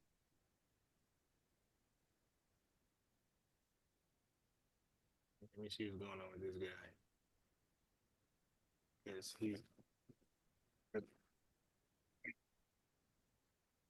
I should screenshot it because he's gonna pretend like he's on mute. He's not. No. I was on 1%, so I had to put my phone on the charger. And without my headphones, my audio was not going to be great. So I was just going to let you talk, and I really couldn't hear it because I couldn't. No, I don't talk anymore. I want to be your go. Okay, so yeah, so I don't know if I the don't do chat that. can. I don't talk for 50 minutes. Okay, so the reality of the matter is this: when you take a country illegally, okay, and you create deals with them that you're supposed to, give them half and you never give them half, okay? But you also take and become a colonial power over them for 70 years, okay? And then you take their natural resources for yourself. That is stealing, brother. And then they Why didn't stole you? the. Why didn't you? Okay, so you know what? Let me finish. Let me No. finish. Wait. I'll let you Wait, finish, but I'll you let you said you wanted finish. me to talk. I Okay. got you. I got you. I'm done with this article. Yeah, find me another article that says they're stealing. Hold Okay? on. No. When I'm not, what you do is misrepresent this article. Find me You're another doing article. that. Okay, find me another article that talks about stealing, and I will read that one. But I'm not gonna allow Okay. you to keep saying stealing, and we don't see the word one time. All right, whatever. I'm not even gonna Okay, argue with okay. that point with you. Okay, fine. We will use the word exploit. Okay, exploit. That's All the right. word they use. This. Yeah, she wrote the article. She's a historian and something else. She wrote the article. Why we Okay. can't quote the article? You chose this article. Okay, right. And I chose the article to disprove the points you were making that the colonial powers had Read and nothing to do. disprove it. Okay, had nothing to do with the depleted oil reserves. I also chose the article to let you know that they were exploiting the Nigerians' oil for 70 years, which you said last night they didn't even find out about the oil till after the British already left. All lies. Okay, you're incorrect. And then also, I chose the Incorrect or article. lies? Which I one? also chose the article to show you that they never took their hands out the pot. Okay, so when they That's left because they in were in a pot 19 together. when they left, and according to the article, after they left and exploited them for 70 years and took their oil for themselves to become one of the greatest, one of the biggest, or dominate the low oil field around the world, oil market around the world. They left abruptly without giving them proper reparation, without giving them the technology that they needed, which is the least they deserved after 70 years of exploitation and fighting in all of your wars. Okay, you never gave them the proper reparations or the proper technology to build Why for would they themselves. give them? Why would they You give them left that? you left and you left abruptly, and you did that to leave them in a destabilized position to force them to make a corrupt deal with you, which is what the article No, says. They no. said the article says they were, because they weren't in a proper position to govern themselves, they were forced into making corrupt deals with these corporations, Shell, and whatever the case may be. And then after they were forced into making the corrupt deals, because that's what the article said. I'm not misrepresenting. That's what the article says. That they were forced into making corrupt deals. And then after they were forced into making corrupt deal, well, prior to that, actually, when they abruptly left in 1960 for another decade, the British colonial power still maintain all of the oil, everything that was below the land. Okay, the British still maintain control of. So they maintain control of all the resources and all of the oil for 10 more years after they abruptly left. So you're still making money off of us, but you're not still providing us with how do you make money off the oil reserves without the technology? They had the technology. So you left, but then you let this 1914 Mineral Act leave you in control Right. of the resources, and then you continue to mine them. By the time 1970 came, many of the farmland was in agriculture was already destroyed based upon the We didn't read oil. that. We, It, we didn't it, read that. it did say that. Hold on. It's, wait, you Wait, want you hold want you on. want you want to show me where it says that? Hold on. I will, but let me Yeah, finish my point. yeah, And yeah. I mean, but they, you got a source. Okay, dude. No, no, no, no, no. this is No, my so source. no. But I keep trying to tell you how the platform works. Okay, so you got to always be ready to source up. The article is right here in front of us. You I'm can't. Okay, you can't say something and then you get called out on it and then say, "Let me finish." It's like no, because if you're lying, then the lie just gets, it grows larger. It's like, dude, where did it say the majority, or whatever you just said, of the resources was depleted? It said it had hella resources right afterwards. No, what I'm saying, I didn't say that's not my point. My point is that they destroyed a lot of the farmland and the agricultural value of the land through 70 years of exploitation, and that's what the article says. Okay, and then after you destroyed many of this land, which was largely responsible for the agricultural under the destruction of the land. Okay, which again goes against what you said last night. Because last night you No. said these Okay, so dumb niggas. You said these let's play it. Let's you play it. Let's play it. You okay, keep but talking wait, about wait, last wait. night. Misuse of No, no, oil. no, no, Last because no, night no. you said these dumb Oil niggas went in off of Nigeria, the access to agriculture oil in the Niger because they Delta wanted to has, be in greedy some and go ways, with oil, prevented the but growth that's of the not why. country. The As government agriculture they priority went is off given of to oil based upon extraction, the fact that communities the that once land was thrived on their own destroyed. are now being forced to relocate As and you call for said, government aid. Where Nigeria relies on oil to run their country, they lack the political stability to apply the economic benefits into community resources that would strengthen the Nigerian public. because this is what I was talking about. I was talking about the misuse of oil. So it says the access to oil, because for one, do you know countries that really get oil, like they call them the cursed countries? The countries who try to get money off oil, they usually, uh, most of them are fucked up. They call it the curse of oil. Okay, so it says the access to oil in the night. See, because he keep talking about my talking point. My talking points are from this point on. My talking points was when they had control of the oil. Okay, so the access to the oil in the Niger Delta has, in some ways, prevented the growth of the country as government priority is given to oil. I said that. I said they drop the agricultural stuff and and everything else, and they focus all on oil, but which that's is not true though. which Don't is play the garbage. Okay, article and pause so you can talk. so here, well, I'm actually reading the article. I'm not doing what you're doing. Okay, so It the says article it actually says says that as the agriculture was destroyed. okay. Well, we'll go back up, but we're again. I'm speaking from my points yesterday and then before, and even when I played the video. My points are from when they had their hand in the oil, like with their hand, not when they were not in control, but when they had some control of oil, their hand. So right here, this is their hand. It says misuse of oil in Nigeria. It says the access to oil in the Niger Delta has, in some ways, prevented the growth of the country. As government priority, this is not the British government. This is Nigeria's government is given to oil extraction. Communities that once thrived on their own are now being forced to relocate and call for government aid. Why are they doing this? It's because government priority is given to oil extraction. See, this is called comprehension. It's right here. So they're calling for aid because the government priority is given to oil extraction. I use the words into sentence. When Nigeria relies on oil to run their country, look, when Nigeria relies on oil to run their country, they lack the political stability to apply the economic benefits into community resources that would strengthen the the Nigerian public. So look what Okay, the but they're wait, wait, relying no, on oil. no, no, no, no, no, no. They're You're right. relying on oil Okay, based okay, upon.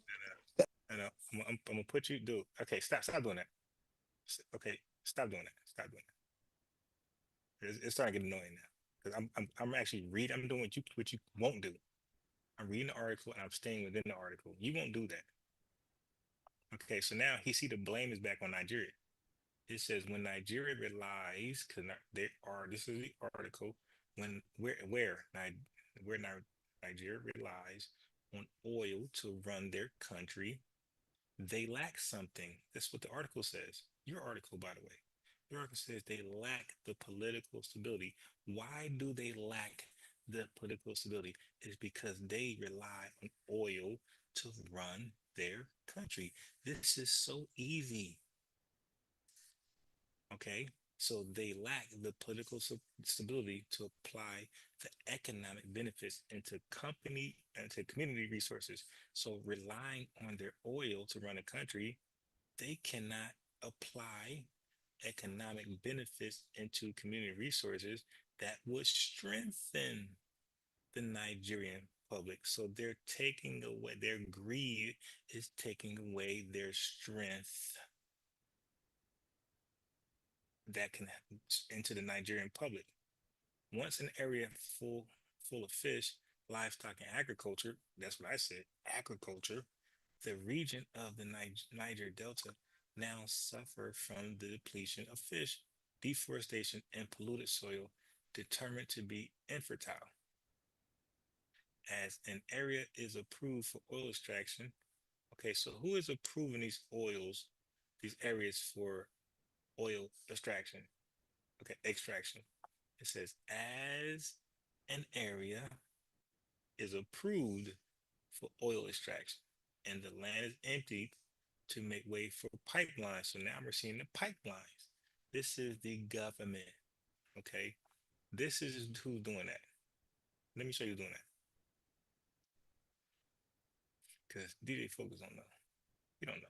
You don't know no better. Okay, I don't want that one. I want this one. You don't know no better. You're misrepresenting the article, bro. You're trying to All right. cherry pick.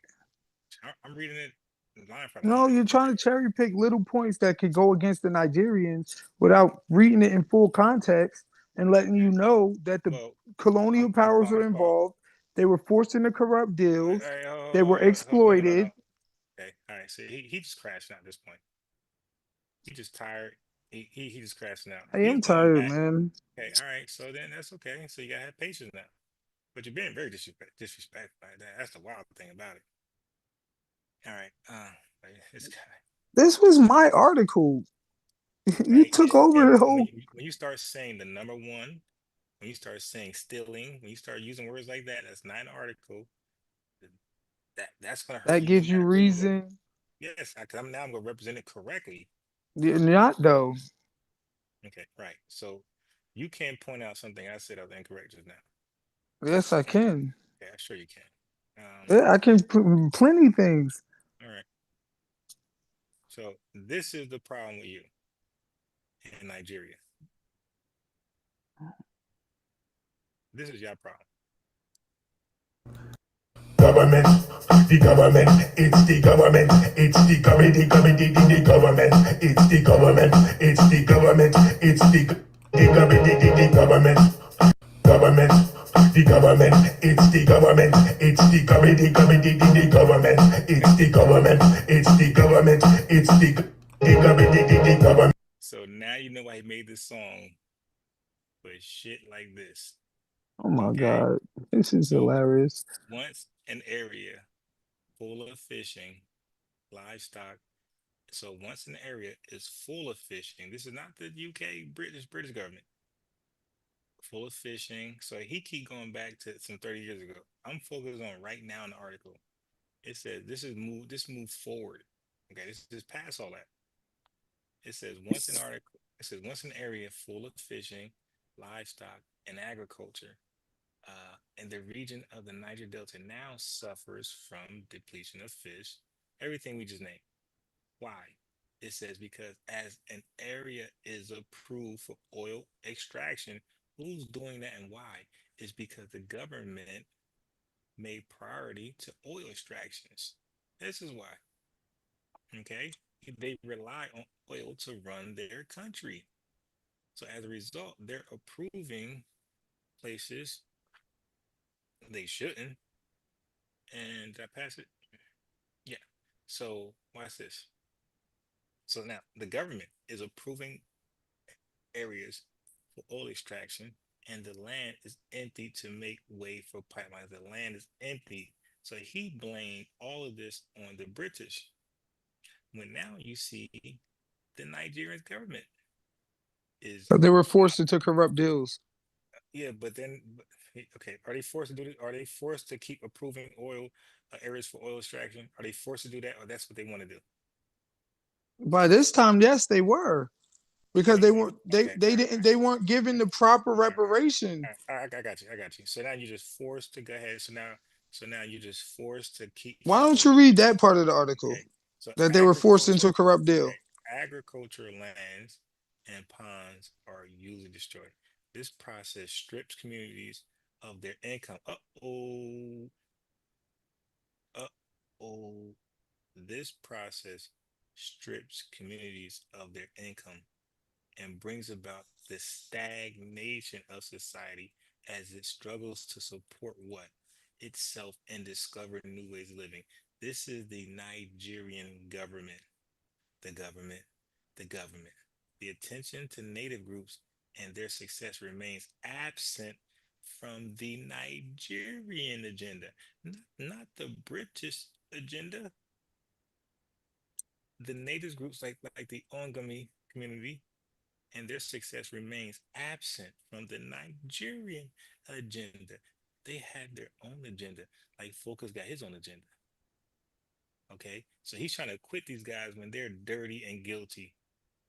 They're an accomplice to the British and leaves ecosystems in extremely damaged condition. So these guys' hand is in the pot. As Nigeria entered the early 2000s, its oil industry. So now we're talking about the 2000s, dude. We're 30 years removed from what you're talking about. Its oil industry continued to cause harm to the environment.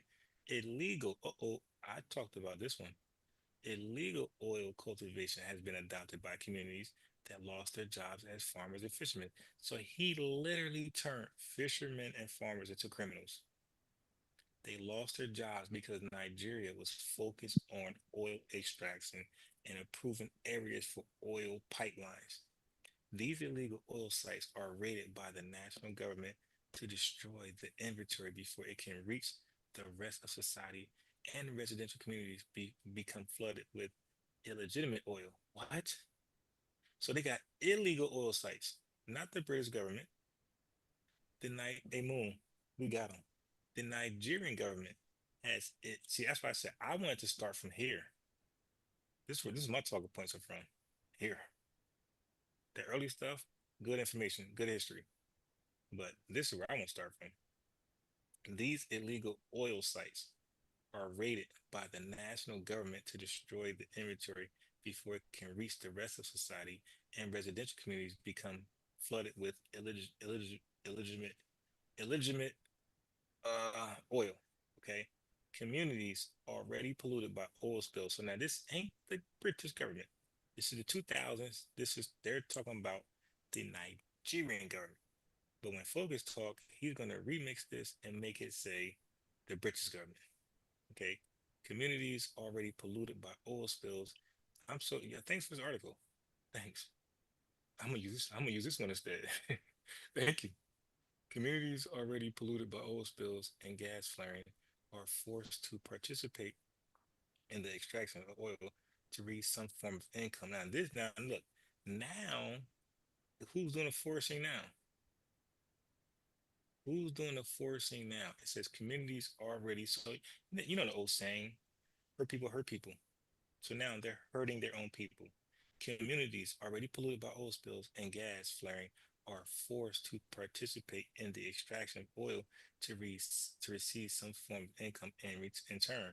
So they're getting their money, extend the destruction of the environment with no aid from the Nigerian government. No, with no aid. So now the government can't complain about getting aid from the British government. So your Okay. so wait, I'm not done this article. So your reparations claims in the trash because you're not paying off.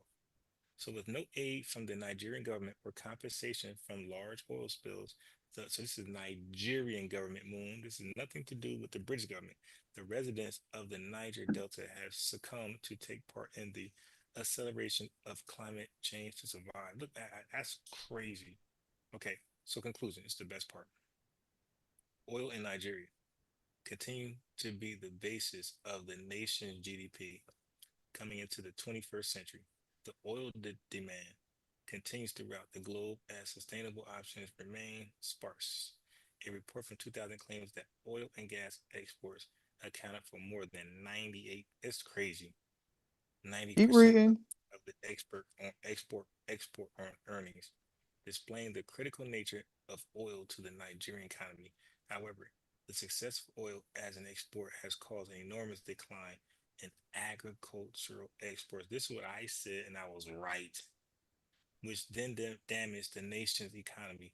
As Nigeria continues to struggle politically, they have remained dependent on their control of the oil industry. The economic benefits of oil may not be as expected. Nevertheless, Nigeria continues to prioritize the production of it. Continue to prioritize it. They're crashing out the production of it. Now, this is now they have technology. They have technology now. They're a tech country. Nigeria continues to prioritize the production of it at the expense of their environment and native communities. Not all of Nigeria's environmental struggles can be linked to the extraction of crude oil, but the lack of government, the lack of what? Government, government, the government, it's Okay, the lack of that response to the damages done proves where priorities lie. Both the global capitalist system and Nigerian capitalist society that controls Nigeria's management of oil sites are highly concerned with maintaining stability and exportations. Okay, so Most, let me respond real quick to that. Now you see, it says it says the global capitalist system is still very much involved. Okay, isn't it? with No, the no, exportation. Hold on, let me say this wait. real quick because you No, no, just was you, talking for mad long. but you just said something that was in the article. What do you mean? Right, it says both the global capitalist system and Nigerian capitalist society Okay. that controls Nigeria's management of oil sites are highly concerned So with who's involved? maintaining stability and exportation. So who's So involved? hold on. So No, no, but no, no, wait, no, not but wait. So no, no, who's no. involved? Hold on. No, no, no, no. I'm You not. highlight I'm not who, denying that the who. Nigerians didn't make corrupt deals No, no, with no. these people. Okay, But dude, I'm asking what you read. See, again, regarding of what you read, you highlighted this. I want to know why you highlighted this. Who's involved? Global capitalist. bro, why can't I talk? Because I'm asking you who's involved. You highlighted this sentence. Who's why you can't say it? Who's involved here? What's the both? The both are who? The Nigerian capitalist government and the global capitalist government, Okay. okay, which is Wait, global, not wait. not I'm almost done. I got what two? I'm almost done. okay. Then I could talk. Yeah, why stop? I'll let you go for 10, 12 minutes. All right, go ahead. Yeah, I just wanted to finish the article. What was I? Once rich agricultural. Yeah, I'm just reading. I don't care to give a commentary afterwards. Read. Once rich agricultural lands are now polluted by oil, gas flaring. Did I read this already? Or deforested to make wave pipelines, the environmental toll felt by the Nigerian oil industry in most ways is permanent, but with the immediate intervention and company reparations for cleanup, there could still be hope for Nigerian communities surrounding the Niger Delta. Had it not been for the British colonization of Nigeria and the discovery of natural resources, Nigeria may never have introduced oil extraction into the society. So this oil would never have been there. Okay. But Nigeria is happy this. Nigeria continues to feel the everlasting effects of colonialism as it works to build a sustainable, independent nation that can compete with countries who exploited them for decades. Ultimately, Nigeria's intentions of allowing, of allowing, not force, allowing is different from force, is actually the opposite. Nigeria's intentions of allowing oil extraction to run their country have resulted not only in political instability and continuous civil unrest, but in an everlasting strain on its land that's contributed to the current climate crisis. In my point, a shithole country that's fucked up, a bunch of scammers and sellouts. I'm done. Okay. All right. So, first of all, the point you made last night is absolutely incorrect because you tried to portend as though these Nigerians found this oil and the primary reason they lost it was because they were siphoning from each other and stealing from each other, and then they end up fucking up their economy. That's the point you made last night. You never mentioned the colonial powers. You never mentioned the fact that they were forced into corrupt deals with these global corporate systems, and they were forced, according to this article, into these deals with these global corrupt systems based upon the fact that they were exploited for 70 years. This is why the conclusion, even though you tried to skim over it at the end, says that had it not been for British colonization of Nigeria and the discovery of natural resources, Nigeria may have never introduced oil extraction into their society. Nigeria continues to feel the everlasting effects of colonialism. Okay, so the colonialism effects still exist. That's my point. You made the point last night that they didn't even find oil until after the colonial powers left. When I told you that Britain was all involved in what happened in Nigeria, you tried to act like, well, no, they didn't find out about oil until Britain left. And then they dumbasses abandoned their agriculture for this oil industry, and then they fucked the oil industry up because they start stealing it from each other. That's what you tried to act like. You never mentioned the everlasting facts of colonialism. Effects of colonialism. You never mentioned the fact that they were exploited for 70 years and basically forced into a dependent oil dependent society because of colonialism. You never mentioned the fact that they were forced into corrupt deals because of this. You never mentioned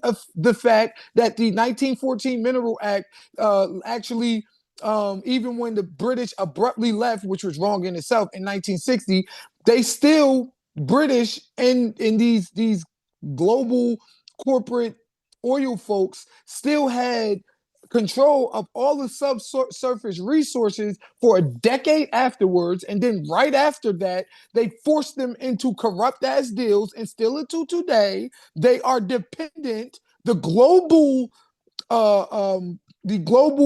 oil economy is still dependent on the natural extraction of oil from Nigeria. So all of this you left out, and you tried to act like it was this shithole African booty scratcher country who start stealing from each other after they made the decision to leave agriculture after they didn't even find oil until after the colonial powers left. All that shit is bullshit, and all that shit is wrong. They were exploited for 70 years. Okay, after the British left, British maintain control of all the subsurface resources. Then, when they abruptly left, they did not leave them in a position to mine the oil themselves, which is why they had to be forced into corrupt deals with Shell and these other companies throughout the world. And Shell maintained control over the oil reserves straight up until this day. You never mentioned none of that. You try to act like it was just this independent Nigerian economy, and the only reason that they fucked their money up is because they start stealing from each other. All that is bullshit. Okay, all that is bullshit. That may have been a tactic that people were forced into based upon the fact that the agricultural market was depleted based upon oil reserves. But let's not forget, they've had it from 1901 till 1970, the British, okay? And then we haven't had 70 years up till now. You barely have 50 and some change. So who destroyed the agriculture more? The 70-year colonialists, the Shell, BP, who forced these people into a deal because they were already dependent on an oil economy based upon what the colonialists did, okay? And then, or just the Nigerians who were forced into this oil dependent economy based upon the everlasting effects of colonialism. So don't cherry pick the article to try to only point out Nigerian fault and Nigerian culpability while you reprove Massa. What do you mean? They forced them into a deal. That doesn't mean anything. They say they were being businessmen. They just made a deal. No, they were forced. They forced them into a corrupt deal, knowing what they were going to do, knowing that they still had control over the subsurface resources,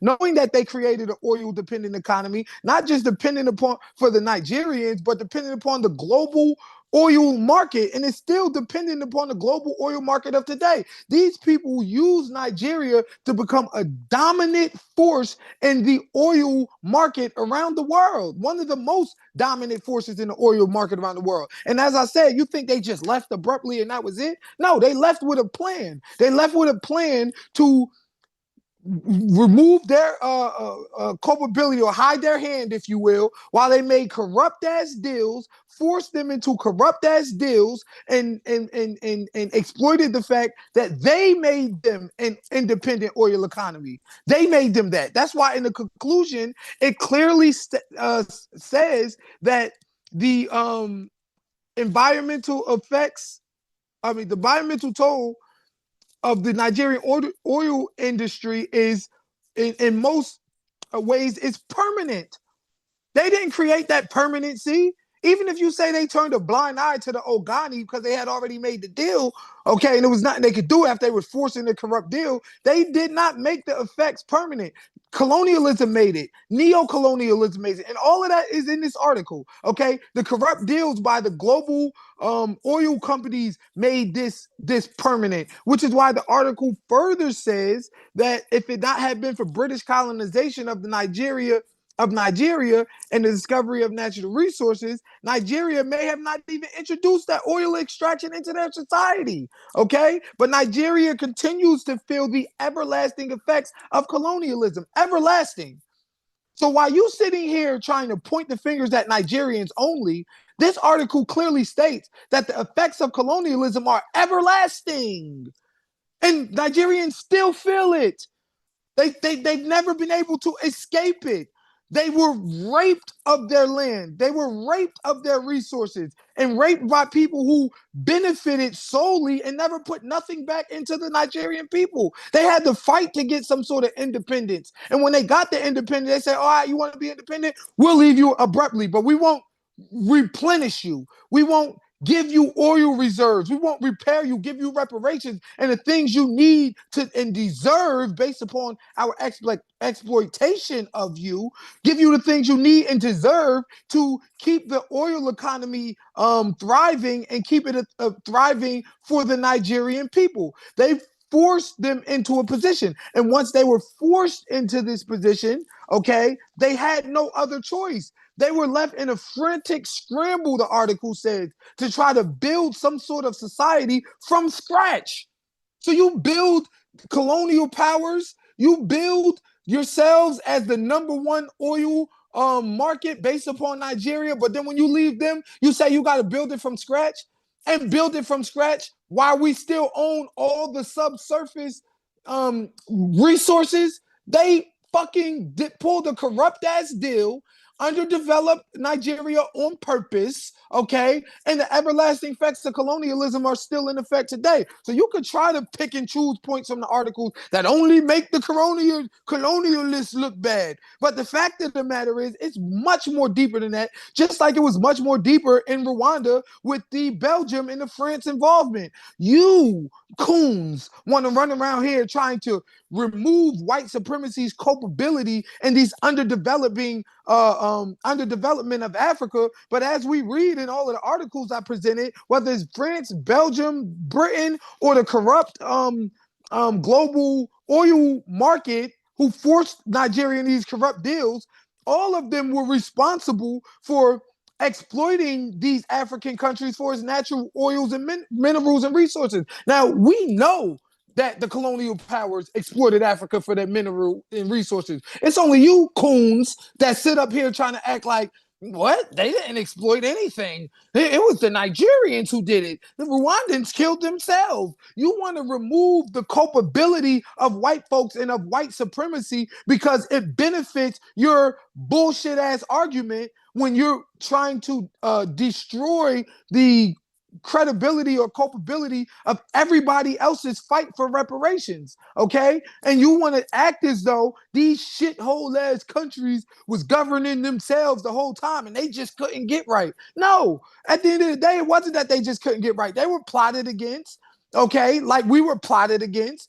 They were destroyed like we were destroyed. They were corrupt deals and programs and policies put in place by these colonial powers to purposely fuck them up and fuck them over. And guess what? Like I said, the agriculture was destroyed based upon the oil production that Britain introduced and controlled for 70 plus years and then still control now, but through shell companies and all the rest of it. There's a global need for Nigeria's oil, and that money is not going back into Nigeria. That money is going to everybody the fuck else, okay? So don't sit here and act like this article bolsters your point, because it didn't. It destroyed your point.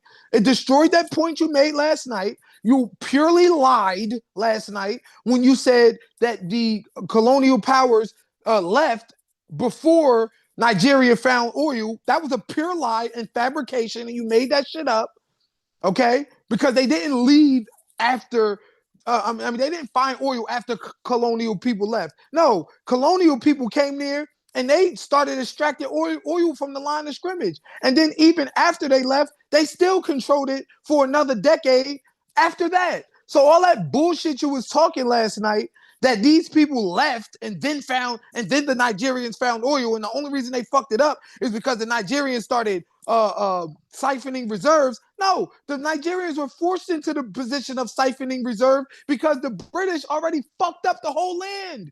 They fucked up the land through their illegal extraction of the oil. They fucked up the land through the corrupt deals that they forced the Nigerians into making.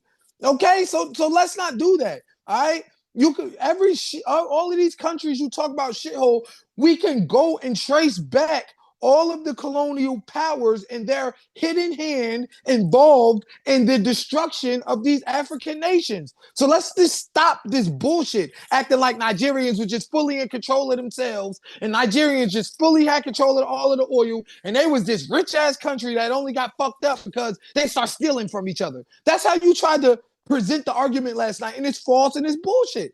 It's fictitious, okay? This article, nor does American history, world history, backs up that point, okay? That point was 100% trash and bullshit, and it was only designed to make the Nigerians look bad, okay? And to make you look good, and then to make the white supremacist power structure look good. Last night you said, what?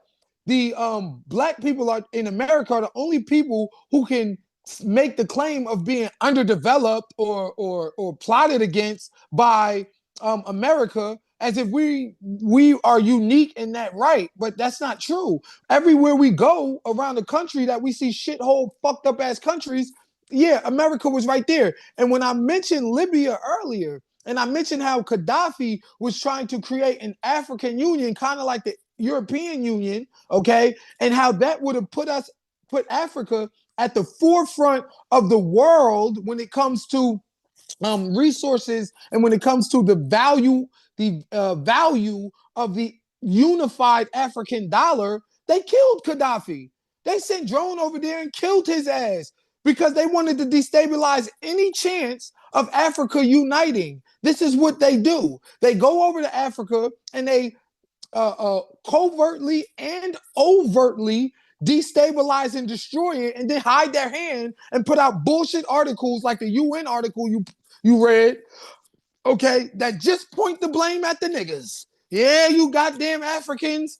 They just gonna point the blame at them. But we're gonna remove all culpability, which is what you tried to do just now, from the white colonial powers. You ain't gonna pull that small time stuff over on me, brother.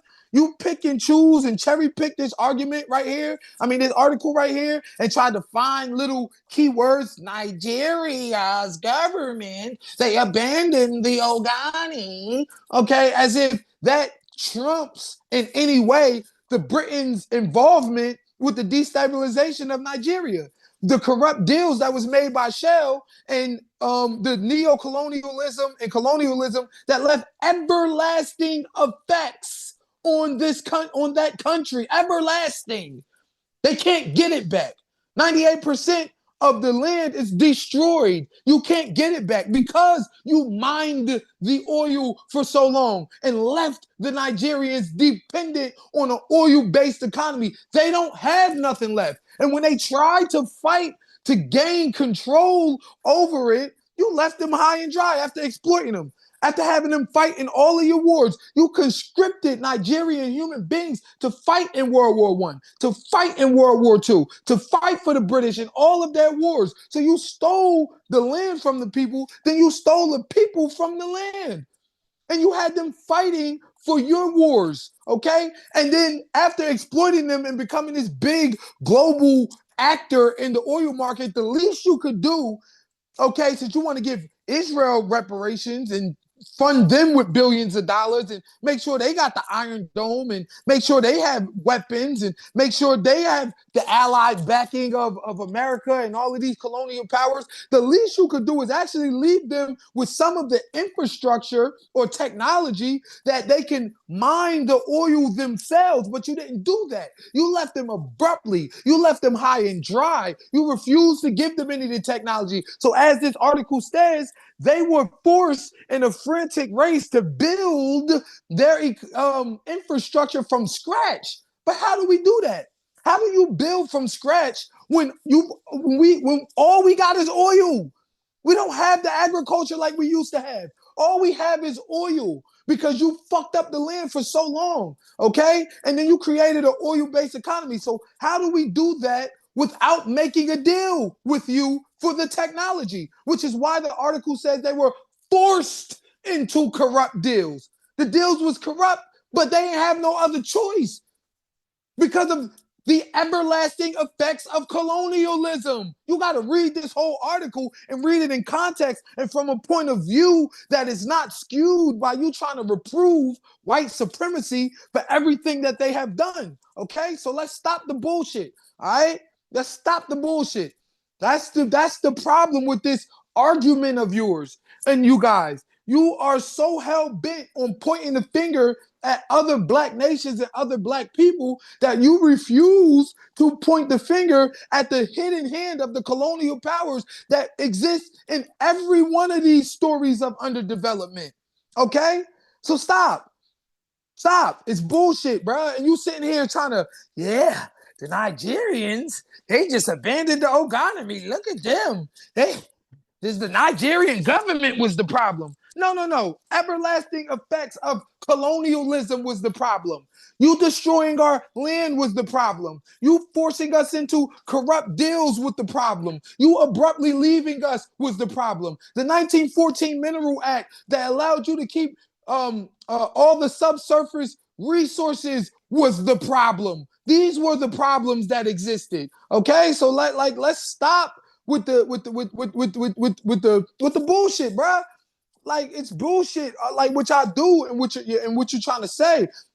Now you tried to, employ a tactic of shutting me off and muting me to make it appear as if I ain't got no knowledge or I'm slow or I couldn't really understand and this, that, and the third. But those tactics not going to work when I have a chance to really speak and break down the article for what it is. Break down the history for what it is. The history of exploitation, the history of colonialism, the history of neo-colonialism, the history of corrupt business deals. Like, stop, bruh. Like, stop. Stop. I don't want to hear it. Now we can go to the next country you want to tomorrow, and I will explain to you too how Europeans had involvement in underdeveloping that country as well. Just like I destroyed you with with Rwanda tonight. You're gonna bring up some article that is totally devoid of Belgium's involvement and then try to give it credibility. They only mentioned Belgium one time.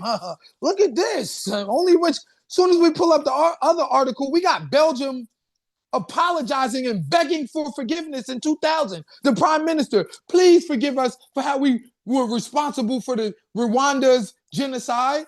Okay?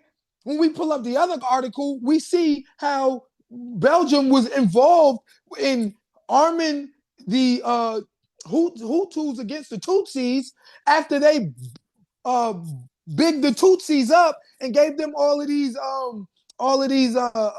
power over the Hutus. Okay, like we see Belgium's sneaky involvement, we see France's sneaky involvement, we see United Kingdom's sneaky involvement in all of this. So stop with the bullshit. I know y'all want to have this new FBA movement, and that's fine with me. But remember, the essence should be for us to understand our lineage here in America. It should be for us to understand, that we're foundational Black America and that we have a history here and we're owed certain things. It should not be used to shit on every Black nation around the world while we reprove white supremacy because we want to beg them for reparations. All right, like let's not get it twisted. Now, whatever country you want to go to tomorrow, trying to act like, yeah, this shithole ass country, look at it. I'm going to prove to you in that country as well that they had colonial involvement in their destabilization, that they had, the allied colonial powers sneaking in with nefarious means to try to destroy and destabilize the economy and exploit it and for benefits from themselves. This is a common Black talking point, how they destroy Africa and that they over there for the minerals and the resources and the oil and the gold and the diamonds. You seen Blood Diamond? You see what they did? How they had us killing each other in civil war so that they could, the Oppenheimers and the Bears and all of the rest of them who took control over these areas and exploited it for diamonds. They did the same thing in Nigeria when they exploited it for oil. So let's stop the bullshit, man. You know what I'm saying? Like, let's just stop the bullshit. Now, your little tether coon, chat can sit there and try to talk about me and ad hominem me, but the reality of the matter is I speak facts, my nigga. I speak facts. The article I bring are facts, okay? Not chopped up sources that only bolster my point and reprove white people like you do. You wouldn't even Google Rwanda's Belgium's involvement in Rwanda. I'm just going to Google Rwanda. I'm not going to Google Belgium's involvement in Rwanda. Then when you come up with an article that is devoid of Belgium's involvement in Rwanda, which is my point, you act like you got a point. They only mentioned Belgium one time. Well, that's because you refuse to Google Belgium's involvement in the Rwandan genocide, which is what I told you to Google. As soon as we Google it, we see Belgium was all involved in that shit. So I'm off this. Whatever country you want to go into, on Friday or whenever we're gonna have this debate next, you let me know, and I'll come to you with facts again, proving that Europeans had involvement in the destabilization of that country too. Period.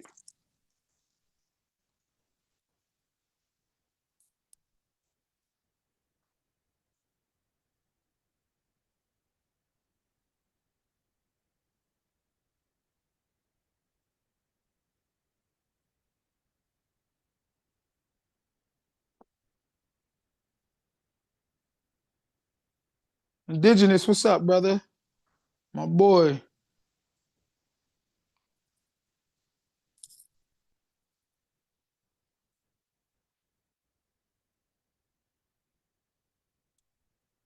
Over here reading the chat right now.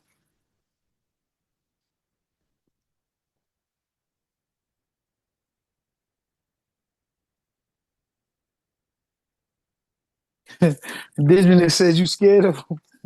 Look, man, listen, at the end of the day, y'all could, you know, he trying to play with me because that that's what he do. He try to mute me. I got muted 7 times. My truth. Okay, so like we not gonna sit here and play those games. Like I'm not no somebody who is not an intellect, who's not studied. You throw all these ad hominem attacks. Yeah, focus. He don't know. He don't research.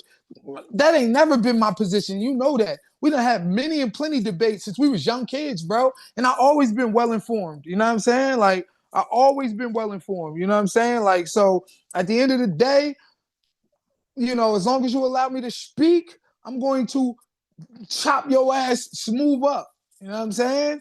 Sitting here trying to misrepresent that article, knowing damn well it cooked every single one of your points that you made last night. Every single one of them. Yeah, Belgium didn't find. Nigeria didn't even find out they had oil until after the colonials left, after Britain left. What are you talking about, dude? This was you last night. Okay, well, tonight we come to find out they're responsible for the oil extraction. They had 70 years of exploiting their oil extraction from Nigeria. Then you sit there and try to these old African booty scratching Nigerians. They just want to run around here and siphon each other's oil, and that's why they failed. They went off of agriculture and they siphoned each other's oils, and that was it. I told you last night. I said, bro, you forgot about the depleting oil reserve, the aging oil fields, all of the fact that they have aging oil fields and depleted reserves, is because of the colonial raping their ass for 70 years. What you got to say about that? You know what I'm saying? Like, I'm not beat, man. Like, I'm not beat. And I see your little cohorts in the chat. I wish Moon Eyes would come up here so I could cook her. I don't know where Didi was at. He was talking all that shit earlier, but I asked him to come up here. He ain't want to come up here because he's in living fear of me like you are. Okay, making these. He's in living fear of me of debating me. I mean, I ain't no slouch, bro. Like I ain't no lightweight. You know what I'm saying? So yeah. So we're gonna stop that. I mean, I guess I'm up here preaching now because I don't hear you coming back. But, reality of the matter is, y'all want to have this FBA movement, Foundational Black American Movement. Yeah, that's cool with me. Have that Foundational Black American Movement, but use that as a catalyst to try to make a distinction and then try to get our benefits or reparations for what we are. Don't try to use it as a catalyst to disrespect the whole fucking rest of the world. And I will also say this too, okay? Y'all want to talk about being Americans and being such proud Americans, but what has America ever really done for us but destroy us, but destabilize us, but fuck us over, but plot against us? They coming out with, all of these different mechanisms to keep foundational Black Americans downtrodden and out of the conversation. You feel what I'm saying? Like, but what has America ever done? If China bombed tomorrow, do foundational Black Americans deserve that to get nuked off the world after everything we have been put through at the hands of this government? Okay, their fights ain't our fights, bruh. We didn't, go to war for 234 years of the 249 years that America has been in existence. We didn't go to war.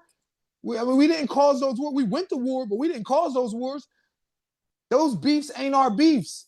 Okay, we got our own beef with America, which is why y'all are out here fighting for reparations. But now y'all want to share in America's karma after all that they've put the world through, fighting everybody and genocide and enslaving us for 400 years and plotting against us and being a colonial power and doing all of this type of stuff. Now y'all want to, I'm a proud American. I'm a proud American. Yeah. Yeah. Be a proud American.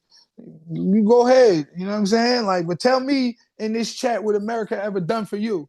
feel me? But fuck you over. You know what I'm saying? Like, so, I don't want to hear none of it. Look, Ninja, I'm American. I want to be American so bad. They don't even call you American. They call you African American. They want to make a distinction between you because they don't got no respect for you. You was never brought to this country to share in the wealth. You was brought to this country to create wealth, and they still creating wealth off you right now. This is why your ass still running around here spending money. That's why we own less than 1% of the wealth in the country. Foundational Black Americans. They said in Miami the average median of income or value for white folks is $200,000. But for FBAs, it's only $200. You still ain't getting nothing from this country. You ain't brought here to share in the damn wealth. You brought here to create wealth for them, and that's exactly what you're doing. We brought in $1.6 trillion last year, and ain't none of that shit went to the Black community. Everybody owned everything out here but us, and that shit is by motherfucking design. So why I run around talking about I'm a proud American, your ass is getting destroyed purposely by America. All right, so. Yeah, I think I'm done preaching for the night. I don't know where G's went, but yeah, this was fun. It was fun cooking, y'all. Indigenous Black man, you absolutely right.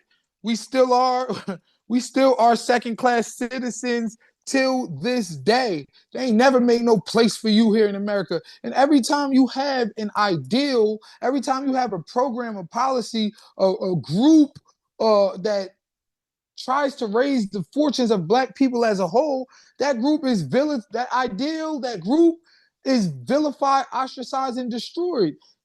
They put bullets in all your leaders in the 60s and then gave you Democrats and gangster rappers, and they cool with them. They won't put no, you got T.I. and these niggas all on Black forums now, like they represent the intellects of Black America. They purposely fucking you over every chance they get. They militarized the police. They privatized the prisons. They criminalized you.